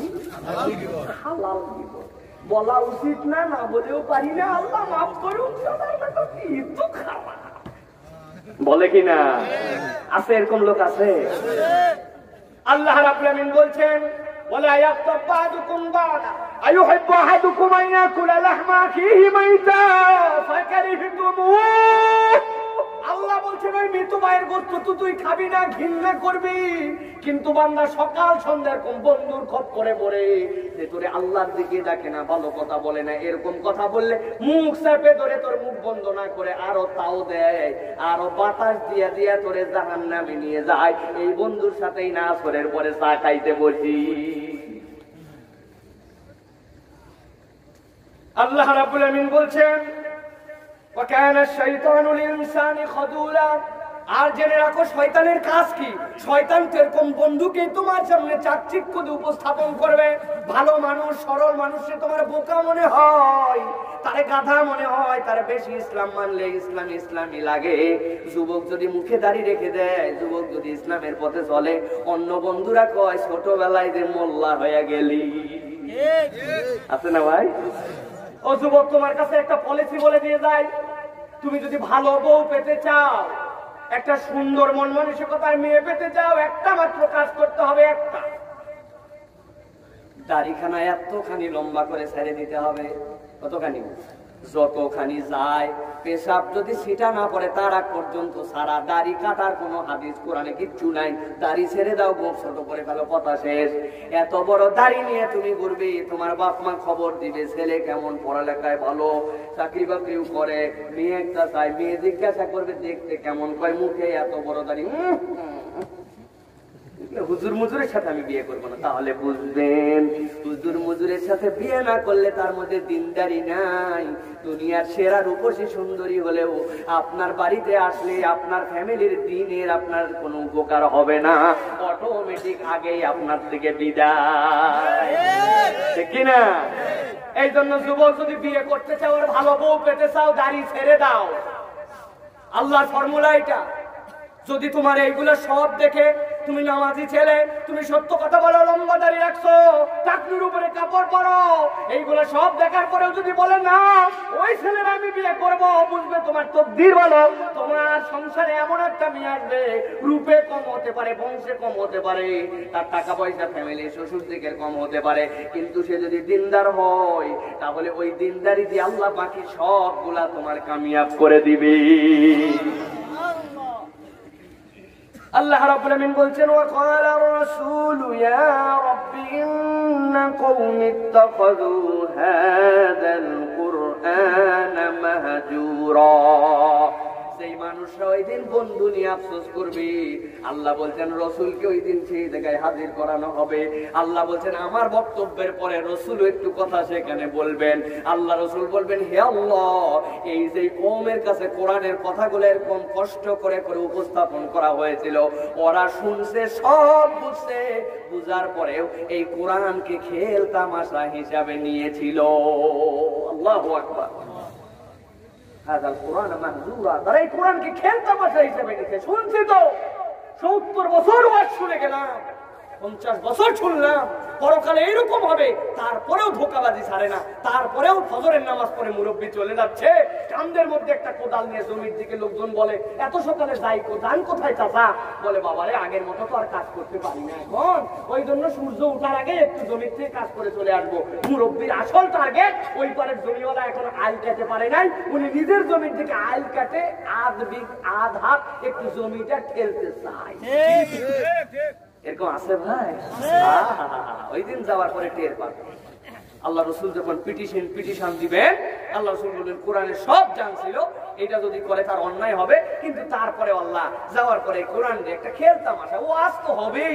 কি সুন্দর মাহফিলের আয়োজন, কত হাজার হাজার লোক, কত দামি বক্তা, দারুণ একটা প্রোগ্রাম শেষ হলো। আমাদের এলাকার কত লোক হয়েছিল জানিস? কে আসছিল জানিস? সাইফুল্লাহ ভাই আসছিল। করছে, তোরা পারলে এরকম ওয়াজ করিস, ওয়াজ নিয়েও গর্ব, কিন্তু ওইটা নিজের মধ্যে নেয় নাই, ওই তালিম ভিতরে নাই, কিচ্ছু নাই, হয় কিনা? আল্লাহ রাব্বুল আমিন বলছেন ওয়া ক্বালার রাসূল ইয়া রাব্বি ইন্না কওমি ইত্তাখাযু হাযাল কুরআনা মাহজুরা। হে আল্লাহ, আমার কওম এই কোরআনকে এরকম খেল তামাশা হিসেবে নিয়েছিল আল্লাহ, ওদের কাছে শতবার বোঝানোর পরেও ওরা এই বুনিয়াদের ব্রেক ভেঙে তোমার দিকে দৌড়াতে পারে নাই। এরপরের কারণ শুনেন, সূরা নিসা আল্লাহ রাব্বুল আলামিন ৭৩ নম্বর আয়াতের মধ্যে বলছেন ইয়া লাইতানি কুনতু মাআহুম ফাফুযা ফাওজান আযীমা। সংক্ষেপ কথা হচ্ছে আল্লাহ একটা মজার আফসোস ওই দিন করাবেন। একে তো খারাপ দলের সাথে থাকার কারণে আফসোস, এরপরে আল্লাহ আফসোস করাবেন আর বলাবেন আহারে ওই লোকগুলো আমল নামা নিয়ে চলে গেল দুনিয়ায়, এই লোকটারে পাত্তাই দিছিলাম না। সাধারণ এক রিক্সাওয়ালা রিক্সা রেখে নামাজ পড়তো, আর আমাকে আল্লাহ রাব্বুল আমিন এত কিছু দেওয়ার পরে আমি নামাজ পড়ি না, এটারে গুনি নাই আমার এলাকার তালিকার মধ্যে ওরে রাখছিলাম না। কিন্তু আজকে ওই হুজুরগুলা, ওই মানুষগুলা, ওই ইসলাম মানা লোকগুলা এমন সফল হয়ে গেছে, আল্লাহ ওদের বিনোদন দেখায়ও তাদেরকে একটা কষ্ট দেওয়াবেন। তারা বলবে ইস ইস ইস, আমি যদি এদের সাথে শামিল হইতে পারতাম তাইলে আমি তো সফল হইতাম। আরেকটা আফসোস হবে, ওই ভালো মানুষের বন্ধু না বানাতে পারাও একটা আফসোস হবে। এই জন্য বন্ধু নির্বাচন আমাদেরকে করতে হবে। আল্লাহ রাসূল বলছেন যে আলমারউ আলা দীনি খালিলিহি, দুনিয়ার বুকে প্রত্যেকটা মানুষ তার বন্ধুর ধর্মে অনুপ্রাণিত হয়। আপনি কার সাথে মিশেন, কার সাথে ঘোরেন, কার সাথে আপনার দোস্তালি, এইটা আপনাকে জান্নাত পর্যন্ত নিয়ে যাবে অথবা জাহান্নাম পর্যন্ত পৌঁছায় দিবে, ঠিক কিনা? প্রিয় যুবকেরা, তাহলে আমাদের বন্ধু কারা হবে? সত্যবাদী না মিথ্যাবাদী? পিতা মাতার সাথে অন্যায় আচরণ করে না ভালো আচরণকারী? আল্লাহর দিকে ডাকেন, আল্লাহর দিক থেকে ফিরায় রাখে? মিথ্যা কথা বলে, মদ গাঁজা খায়, বিড়িখোর না বিড়িখোর সারা? নিজে ছেড়ে দেন, খারাপ কাজ বাদ দিয়ে দেন, আল্লাহর দিকে আসেন, নিজেকে ওইরকম করে প্রিপেয়ার করে তোলেন। তাছাড়া আপনার থেকে আমাদের কোনো সম্পর্ক নাই। বলে দিবেন দোস্ত ভালো হোক, তুমি আমার দোস্ত না হলে এই দোস্ত নিয়ে আমি জাহান্নামে যেতে রাজি নাই ভাই, তোমারও বিপদে ফেলবো না, আমিও বিপদে পড়বো না, চলে আসলাম ঘরের মধ্যে বসে থাকলাম, আমার দোস্ত বানানোরই দরকার নেই। যদি হয় তো ভালো। ইমাম মুয়াজ্জিনের সাথে সম্পর্ক নাই। আগে ইমাম মুয়াজ্জিনের সাথে কি কানেক্টিভিটি ছিল মানুষের, কি ভালোবাসা, হৃদ্যতা, আলেম ওলামাদের সাথে সম্পর্ক। এখন এগুলো সব উঠে গেছে, আমরা সব প্রফেশনাল হয়ে গেছে। এগুলো সব আমরা দেখছি। আমার মা বাড়িতে এক লাউ হয়েছে সবার আগে আমাদের ইমাম সাহেবের, আমার বাপ হুজুর, আমি হুজুর, বংশ হুজুর, সেই হুজুরের বাড়ির থেকে আবার লাউ পাঠাচ্ছে আরেক হুজুরের বাড়ি, কারণ উনি আমাদের ইমাম, উনি আমাদের মহল্লার খতিব, তার কাছে আগে পাঠাইছে। সিম তুলে এক বাটিতে করে আগে পাঠাইছে। আমার মাকে দেখছি পাট শাক, চিনেন? এখন না কত ধরনের পাট শাক বেড়াইছে, মিষ্টি পাট শাক হয়েছে, আগে ছিল জম্মের থেকে জোর করে খাওয়াইছে আমাদেরকে পাট শাক, কৃমি বলে যাবে। খাইছেন না আপনারা? কেমন তিতা তিতা রান্না করে আম্মা বলছে দিয়ে আসো ওই বাড়িতে। আমি লজ্জায় যে মা সব দিছো দিছো, পাট শাকটা না দিলে হয় না, তিতা শাক দিলে মান ইজ্জত থাকে বলে কথা বলিস না। আমাদের একটা প্রথম আসতে শাক রান্না হয়েছে, ওইটাই দেওয়া লাগে। এই ভালোবাসা ছিল কিনা ভাই? এখন আমাদের কোনো তাকাতাকির সময় নাই, একজন আরেক দিকে তাকায় না, দেখলেও দূরের থেকে যদি আগে দেখে ফেলে মাথা নিচু করে চলে যাচ্ছে, মানে বুঝাচ্ছে যে উনি দেখতেই পারে না। সালাম তো দেই না, কারণ আমি এলাকার একটা জাতা হুজুর, আমি এই এলাকায় আমি ভিআইপি অবস্থানে আছে, আমার সামাজিক অবস্থান আছে। তোরা সালাম দিবি, ভোটের আগে তোদের সালাম দিছি, এখন ভোট দিয়ে নির্বাচন করছে, এখন তোরা সালাম দিবি। এরকম হয়েছে না আমাদের ভাব ভাই? হুজুররাও এর বাহিরে নাই, হুজুররাও ভাবে আছে এখন আমি এলাকার ইমাম সাহেব প্রতীক সাহেব, আমি সালাম দিব না। আর মুরব্বীরা তো কথায় কথায় একই ডায়লগ, বেয়াদব বেয়াদব কোথাকা। কি ডায়লগ? কেন বেয়াদব? সালাম দেন। আরে বাবা আপনি সালাম দেন না কেন? আগে দিয়ে না, ওরা টাইট করবে। আপনি কথায় কথায় বেয়াদব বলেন, মসজিদ থেকে বের করে দেয়, সামনের কাতারতে বের করে দেয়, মসজিদে একটু কথা বললে চিল্লা পাল্লা করে এখনকার ছেলে বেলে। আমি বলি চাচা এত ভাব নিয়ে না, হ্যাঁ কিয়ামতের ময়দানে যাই আমি আপনাদের নামে কিছু জিনিস দেখতে চাবো। যেই গোলাবানরা আপনি সামনের কাতারতে টানিয়ে আনতেছেন, মসজিদে একটু কথা বললে বকাঝকা করতেছেন। আপনি ছোটবেলায় কত নামাজে ছিলেন, আল্লাহকে বলবো আল্লাহ জান্নাতের ভিতর ঢুকছি, এই মুরব্বী আমাদের সাথে এরকম সামনের কাতারে আগে ছিলাম, তারপরে ঠেলে পিছনে দিতে মসজিদের মধ্যে ঢুকে অত বুঝি না, একটু হয়তো জোরে কথা বলেই ফেলছিলাম, আল্লাহ এমন বকা বকছি চোখ দিয়ে পানি পড়ছে। উনি আমার বয়সে কিরকম ভিআইপি ছিল আমি তো দেখি নাই, একটু আল্লাহ ভিডিও চালু করো, আমরা তখন ভিডিও দেখবো। চাচা আজান হয়ে যাচ্ছে, ওইদিকে উনি ঘুরে বেড়াচ্ছেন, নামাজ তখন আসে নাই, বুঝবেন খেলা। আমরা আল্লাহর কাছে দেখবো, বাচ্চা কাচ্চা মসজিদে আসবে, আপনাদেরকে বিরক্ত করবে, আদর করবেন, পকেটের মধ্যে চকলেট রাখবেন। আমার নাতি তুই আসে গেছিস, বাহ বাবা নে চকলেট নে, আরেকবার আসলে আরেকটা চকলেট পাবি। সারাদিনে আপনার 5 টাকা খরচ, 5 লক্ষ টাকার ব্যবসা হয়ে গেছে আপনার আল্লাহর সাথে। এটা করছেন কোনদিন? ওই পোলাপান একটু আসে চিল্লায়, আপনি মসজিদকে বের করে দেন। আল্লাহ রাব্বুল আলামিন এরপরে বলছেন, আলোচনা শেষের দিকে ভালো করে 2টা কারণ আর বুঝে নেন। আল্লাহ রাব্বুল আলামিন বলছেন এরপরে একটা কারণ হবে। আহারে সেই দিন তারা কারণটা কি বলবে? তারা আল্লাহর কাছে বলবে, ইয়াউমা তুকাল্লাবু উজুহুহুম ফিন-নারি ইয়াকুলু ইয়া লাইতানা আতা'না আল্লাহ ওয়া আতা'না আর-রাসূল। প্রথম আয়াতের মধ্যে কি বলেছিলাম মনে করে একটু আমার দিকে তাকান, একটু ভালো করে খেয়াল করেন। আল্লাহ রাব্বুল আলামিন বলছেন, নুকাযযিবু বিআয়াতিনা। আল্লাহ বলছেন বিআয়াতি রাব্বিনা। ওই আয়াতের মধ্যে আল্লাহ বলেছিলেন রব্বুল আলামিন ওই দিন এক শ্রেণীর মুখ দিয়ে বলাই নেবেন। আজকের বিপদের কারণ হচ্ছে আমরা আল্লাহর আয়াতকে অস্বীকার করেছিলাম। আল্লাহ এখানে এসে ফিনিশিং দিচ্ছেন, বান্দা শোনো, ওই দিন যাওয়ার পরে এক শ্রেণীকে যখন জাহান্নামের একদম সামনে নিয়ে আসা হবে, নুকাল্লিবু উজুহুম মানে কি? নুকাল্লিবু উজুহুম মানে আপনি 5 তলার ছাদের উপরে উঠছেন, ছাদের পাশ দিয়ে কোনো বাউন্ডারি দেওয়া নাই। আপনি যখন নিচের দিকে তাকাবেন, একবারে ধারে যায় সোজা তাকাবেন না, দূরের থেকে এরকম করে দেখবেন, কেউ একটু ধাক্কা দিলে আপনার অবস্থা খারাপ, ঠিক কিনা?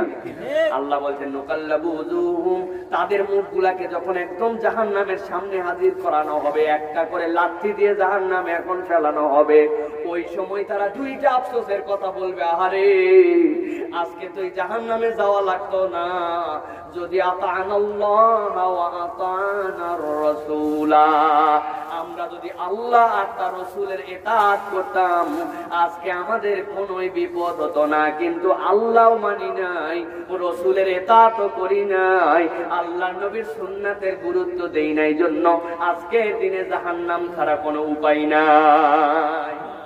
আল্লাহ রাব্বুল আলামিন বলছেন, আপনারা সবাই জানেন, অন্তত 1000 বার এই আয়াত শুনেছেন, কুল ইন কুনতুম তুহিব্বুনাল্লাহ ফাত্তাবিউনি ইউহিব্বুকুমুল্লাহ। আল্লাহ বলছেন, ও দুনিয়ার মানুষ, তুমি যদি আল্লাহর ভালোবাসা পেতে চাও তাহলে রাসূলের ইতাআত করো। রাসূলের দেখানো পথ এবং পদাঙ্ক ছাড়া দুনিয়ার বুকে বান্দা আল্লাহকে মহব্বত পাবে না, আল্লাহর কোনো ভালোবাসা পাবে না।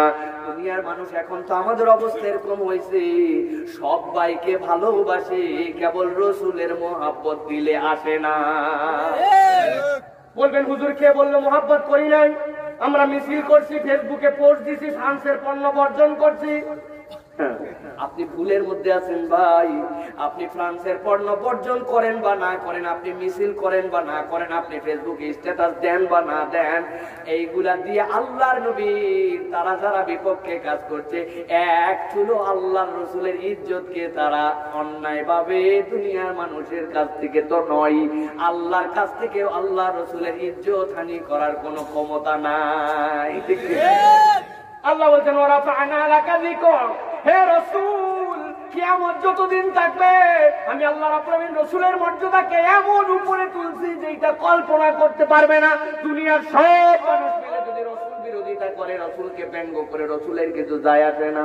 কিন্তু আল্লাহ বলছেন, আতা'নাল্লাহ ওয়া আতা'নার রাসূল, তুমি যদি রাসূলের মহব্বত দেখাতে চাও, এগুলা করতে, এগুলা ভালো, এগুলা একটাও খারাপ কাজ না, এগুলা করতে হবে আপনাকে। কিন্তু রাসূলের প্রকৃত মহব্বত হচ্ছে আল্লাহ রাসূলের সুন্নাত নিজের মধ্যে ধারণ করতে হবে। সুন্নাত মানে কি? সুন্নাত মানে খালি আমাদের মুখের মধ্যে আছে দাড়ি, গায়ের মধ্যে জুব্বা আর এই টুপি আর এই পাগড়ি, আমাদের সুন্নতের ধারণা এই পর্যন্ত।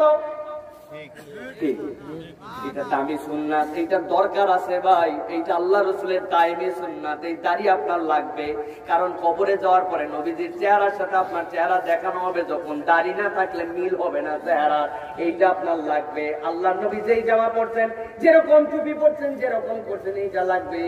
কিন্তু এর সাথে সাথে রসুলের খুলুকি সুন্নাতটা আমাদের জিন্দেগিতে লাগবে। খুলুকি সুন্নাত মানে কি? আল্লাহ নবীর বাহ্যিক যেরকম ভূষণ ছিল, সেরকম আভ্যন্তরীণ রসুল কেমন মানুষ ছিলেন, রসুল তার স্ত্রীর সাথে কেমন আচরণ করেছেন, রসুল তার স্বামীর সাথে কেমন আচরণ করেছেন, রসুল কেমন হাসি খুশি মানুষ ছিলেন, অন্তরটা কেমন পরিষ্কার ছিল, রসুল ব্যবসায়ী হিসাবে কেমন খুলুক রাখতেন, এইগুলা যদি আমরা না ফলো করি, কেবলমাত্র এই বাহ্যিক সুন্নত দিয়ে পড়ে থাকি, তাইলে প্রকৃত রাসূল মানা হয় নাই। এরকম অনেক হুজুরের খবরও তো আমরা জানি, বাড়িতে যাওয়ার পরে জন্মের বউ পিটায়, আছে না? ওই হুজুর মানে আবার কিন্তু প্রকৃত হুজুর না। দাড়ি রাখলেই যদি সবাই হুজুর হয়, তো রবীন্দ্রনাথের থেকে বড় হুজুর তো আর কেউ নেই। তার মানে উনি প্রকৃত হুজুর হতে পারে নাই, হুজুরের ভেদ ধরতে। তাছাড়া তোমার দাড়ি, তোমার রসুল মানে রসুল প্রেমে তো বইয়ের গায়ে হাত উঠার কথা না, ঠিক কিনা? আপনি কিসের স্বামী হয়েছেন? আল্লাহ নবী তার সারা জীবনে কোনোদিন গায়ে হাত তোলা তো দূরের কথা, স্ত্রীর সাথে কটু কথা বললো না। আর আপনার স্ত্রীকে আপনি গালি ছাড়া কথা বলেন না, আপনি আবার বলেন আমার নবী মুহাম্মদ সাল্লাল্লাহু আলাইহি ওয়াসাল্লাম, তার জন্য আমার কলিজা পুড়ে যাচ্ছে। মিথ্যুক আপনি, আপনার কলিজায় পুড়ে লাভ নাই। আপনার কলিজা পুরাতে হবে আল্লাহর নবীর সুন্নাত আপনার জীবনে ধারণ করতে হবে। ও যুবক, তুমি স্মার্ট হয়ে গেছো, তুমি বিরাট আধুনিক হয়ে গেছো, ঢাকাতে পড়ো, কলেজে পড়ো, তুমি কি আর জমিনে আসো নাকি? কি ভাব তার, মায়ের সাথে হাকার দিয়ে কথা বলে, বাপে তুই তাকারি করে কথা বলে, এমন আচরণ করে কথা বলে যে এই কথা শুনলে কষ্ট পাওয়া যায়। বন্ধু বান্ধবী ফোন করলে হ্যালো হ্যালো হ্যালো, তুই রাখ আমি কল ব্যাক করতেছি। আর বাপ কথা বললে কয় এখন কল করছে কি জন্য, পরে কথা বলবো নি। টাকার সময় খালি আব্বার টাকা লাগে, অন্য সময় বাপ মা খবর নিতে চাইলেও তোমার বিরক্ত লাগে। এইটা নবীর উম্মত তুমি এখনো হতে পারো না, ঠিক কিনা? একটা হাদিস বলি আপনাদের কাছে, রাসূল সাল্লাল্লাহু আলাইহি ওয়াসাল্লামের আচরণ কিরকম ছিল, আল্লাহ রাব্বুল আলামিন কেন এই কথা বললেন। ওয়ায়াকুলু ইয়া লাইতানা আতানা আল্লাহ ওয়া আতানা রাসূল। আল্লাহ নবী এশার নামাজে দাঁড়ায় গেছে, বেলাল রাদিয়াল্লাহু তাআলা বিরক্ত হচ্ছেন। আল্লাহ নবী এশার নামাজে দাঁড়িয়ে গেছেন, আল্লাহ নবী মুসাল্লায় যাবেন, হযরতে বেলাল ইকামত দিয়ে দিয়েছেন, সাহাবীরা দাঁড়ায় গেছেন। হঠাৎ করে একটা গ্রাম্য বেদুইন আসছে, রুরাল ম্যান, গ্রাম থেকে আসছে, মদিনার দূরের একটা প্রান্ত থেকে আসছে। আসার পর উটটা বাইরে বেঁধেছে, আসার পরে নবীজিকে সালাম দিয়া মুহাম্মদ সাল্লাল্লাহু আলাইহি ওয়াসাল্লামের হাতটা ধরছে, হাত ধরে মুহাম্মদ কেমন আছো, ভালো আছো, বউ বাচ্চা কেমন আছে, শরীর কেমন আছে, কেমন চলতেছে মদিনায়? আমারও তো অবস্থা এরকম এরকম, আমার ভালো, তারপরে আমার সংসার তো ঠিক মতো চলে না, যদি একটু তুমি সহযোগিতা করতে। ওদিকে কিন্তু কাতার বন্দী হয়ে আবু বকর, ওমর, ওসমান সবাই রেডি, আর ভিতরে ভিতরে হাদিসের বাসানা, ভিতরে ভিতরে হওয়ার কথা। আরে লোক রে, সবাই নামাজে দাঁড়ায় গেছে, কাহিনী লাগাইছে, নামাজের পরে বলবো কি এরকম মনে হয়। আমাদের ইমাম সাহেব বলে কি করতো, ইমাম সাহেব বলতো ভাইজান ঠিক আছে, বাকি কথা আপনার সাথে পরে হবে, এখন আমি নামাজে দাঁড়ায় গেছি। দেখবেন তো মুহাম্মদ সাল্লাল্লাহু আলাইহি ওয়াসাল্লাম ভিন্ন মানুষ। আল্লাহ নবী সাল্লাল্লাহু আলাইহি ওয়াসাল্লাম যতক্ষণ ওই লোক কথা শেষ না করে, তার দিকে হেসে হেসে মনে হচ্ছে গলে গেছেন। আল্লাহ নবী তার হাতে অজস্র সময়, এত সময় অন্য কোনদিন আর পান নাই। কান খুলে তার কথা শেষ হয়েছে, হ্যাঁ ঠিক আছে। তাহলে আল্লাহ নবী থেকে ওই লোক উল্টা দিক করছে। তারপরে নবী আলাইহিস সালাম মসজিদের মধ্যে মেহরাবে নামাজে দাঁড়াইছেন। হাদিসের মধ্যে আছে সাল্লামা রাগিব ইসফাহানি আখলাকুন নবীর মধ্যে বর্ণনা করতেছেন, আল্লাহ নবীর চরিত্র এমন ছিল, জীবনে কোন লোক তার সাথে দেখা করার পরে তার দিকে থেকে মুখ ঘুরায় নেওয়ার আগে আল্লাহর নবী কোনদিন তার মুখটা ঘুরায় নেন নাই। সুবহানাল্লাহ। এত সুন্দর কথা বলতেন, এত মানুষকে ভালোবেসে কথা বলতেন, মুখের মিষ্টতা ছিল এরকম, আচরণগুলো এত বিউটিফুল ছিল। আর এখন একজন মুসলমানের আচরণ এমন, মানুষজন তার সাথে কথা বলতে ভয় পায়, দূর দিয়ে যায়, মুখের এমন দুর্গন্ধ তার। এখন একবার যদি কথা চালু হয়ে যায় ঠেকানো মুশকিল। ওই মুসলমান যখন মারা যায়, ইমাম সাহেব যখন সামনে দাঁড়ায় বলেন অমুক কেমন ছিল।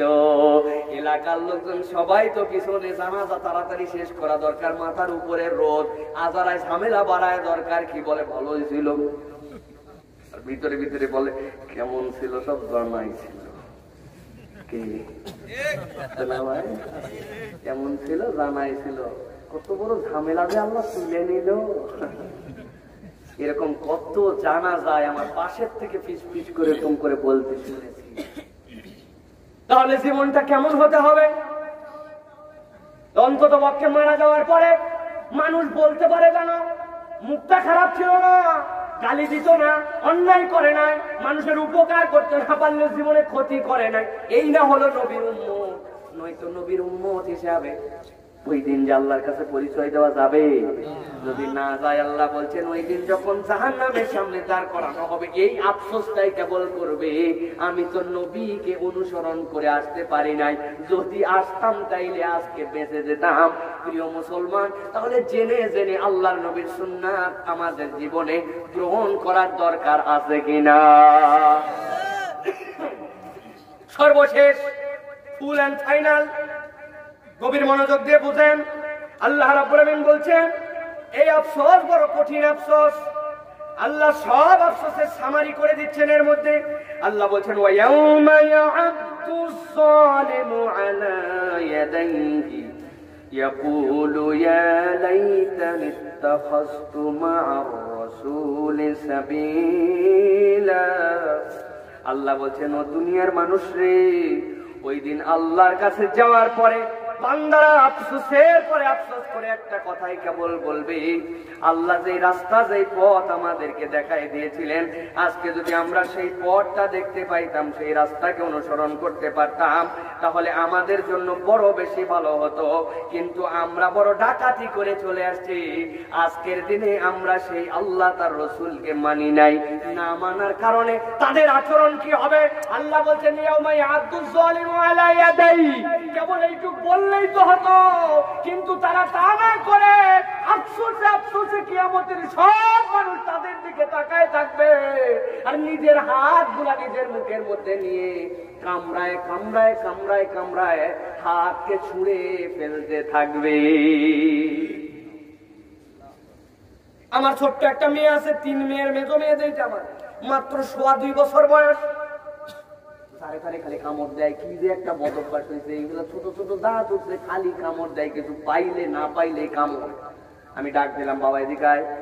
আচ্ছা, আমার হাতেও কামড় দিয়েছে একটা কয়েকদিন আগেই। যাওয়ার পরে চিন্তা করলাম, দেখি তো কিরকম বুদ্ধি হয়েছে। ওর একটা নখ নিছে, আমার একটা নখ, 2 নখ 2 জনা দিয়ে বললাম তোর মুখের মধ্যে দিলাম। যাওয়ার পরে বললাম দেও কামড় ধরে, যাও বাবা জোরে না। দেখি আস্তে করে নিজের হাত বাইর করে নেয়, ওরটাই কামড় দেয় না, কামড় দেয় খালি আমারটাই। আমি বললাম দে কামড়, দুইটা যখন সমান তখন কামড় দেয় না। 2 বছর 2.25 বছরের বাচ্চা, সেও বুঝে তার হাত কামড়ালে কষ্ট। আল্লাহ রাব্বুল আমিন বলছেন ও দুনিয়ার মানুষ, তোরে আর কিভাবে বুঝাবো? ওয়ায়াউমা ইয়া'আদ্দুজ যালিমু আলা ইয়াদাইহি ইয়াকুলু ইয়া লাইতানি ইত্তাখাযতু মা'আর রাসূলি সাবিলা।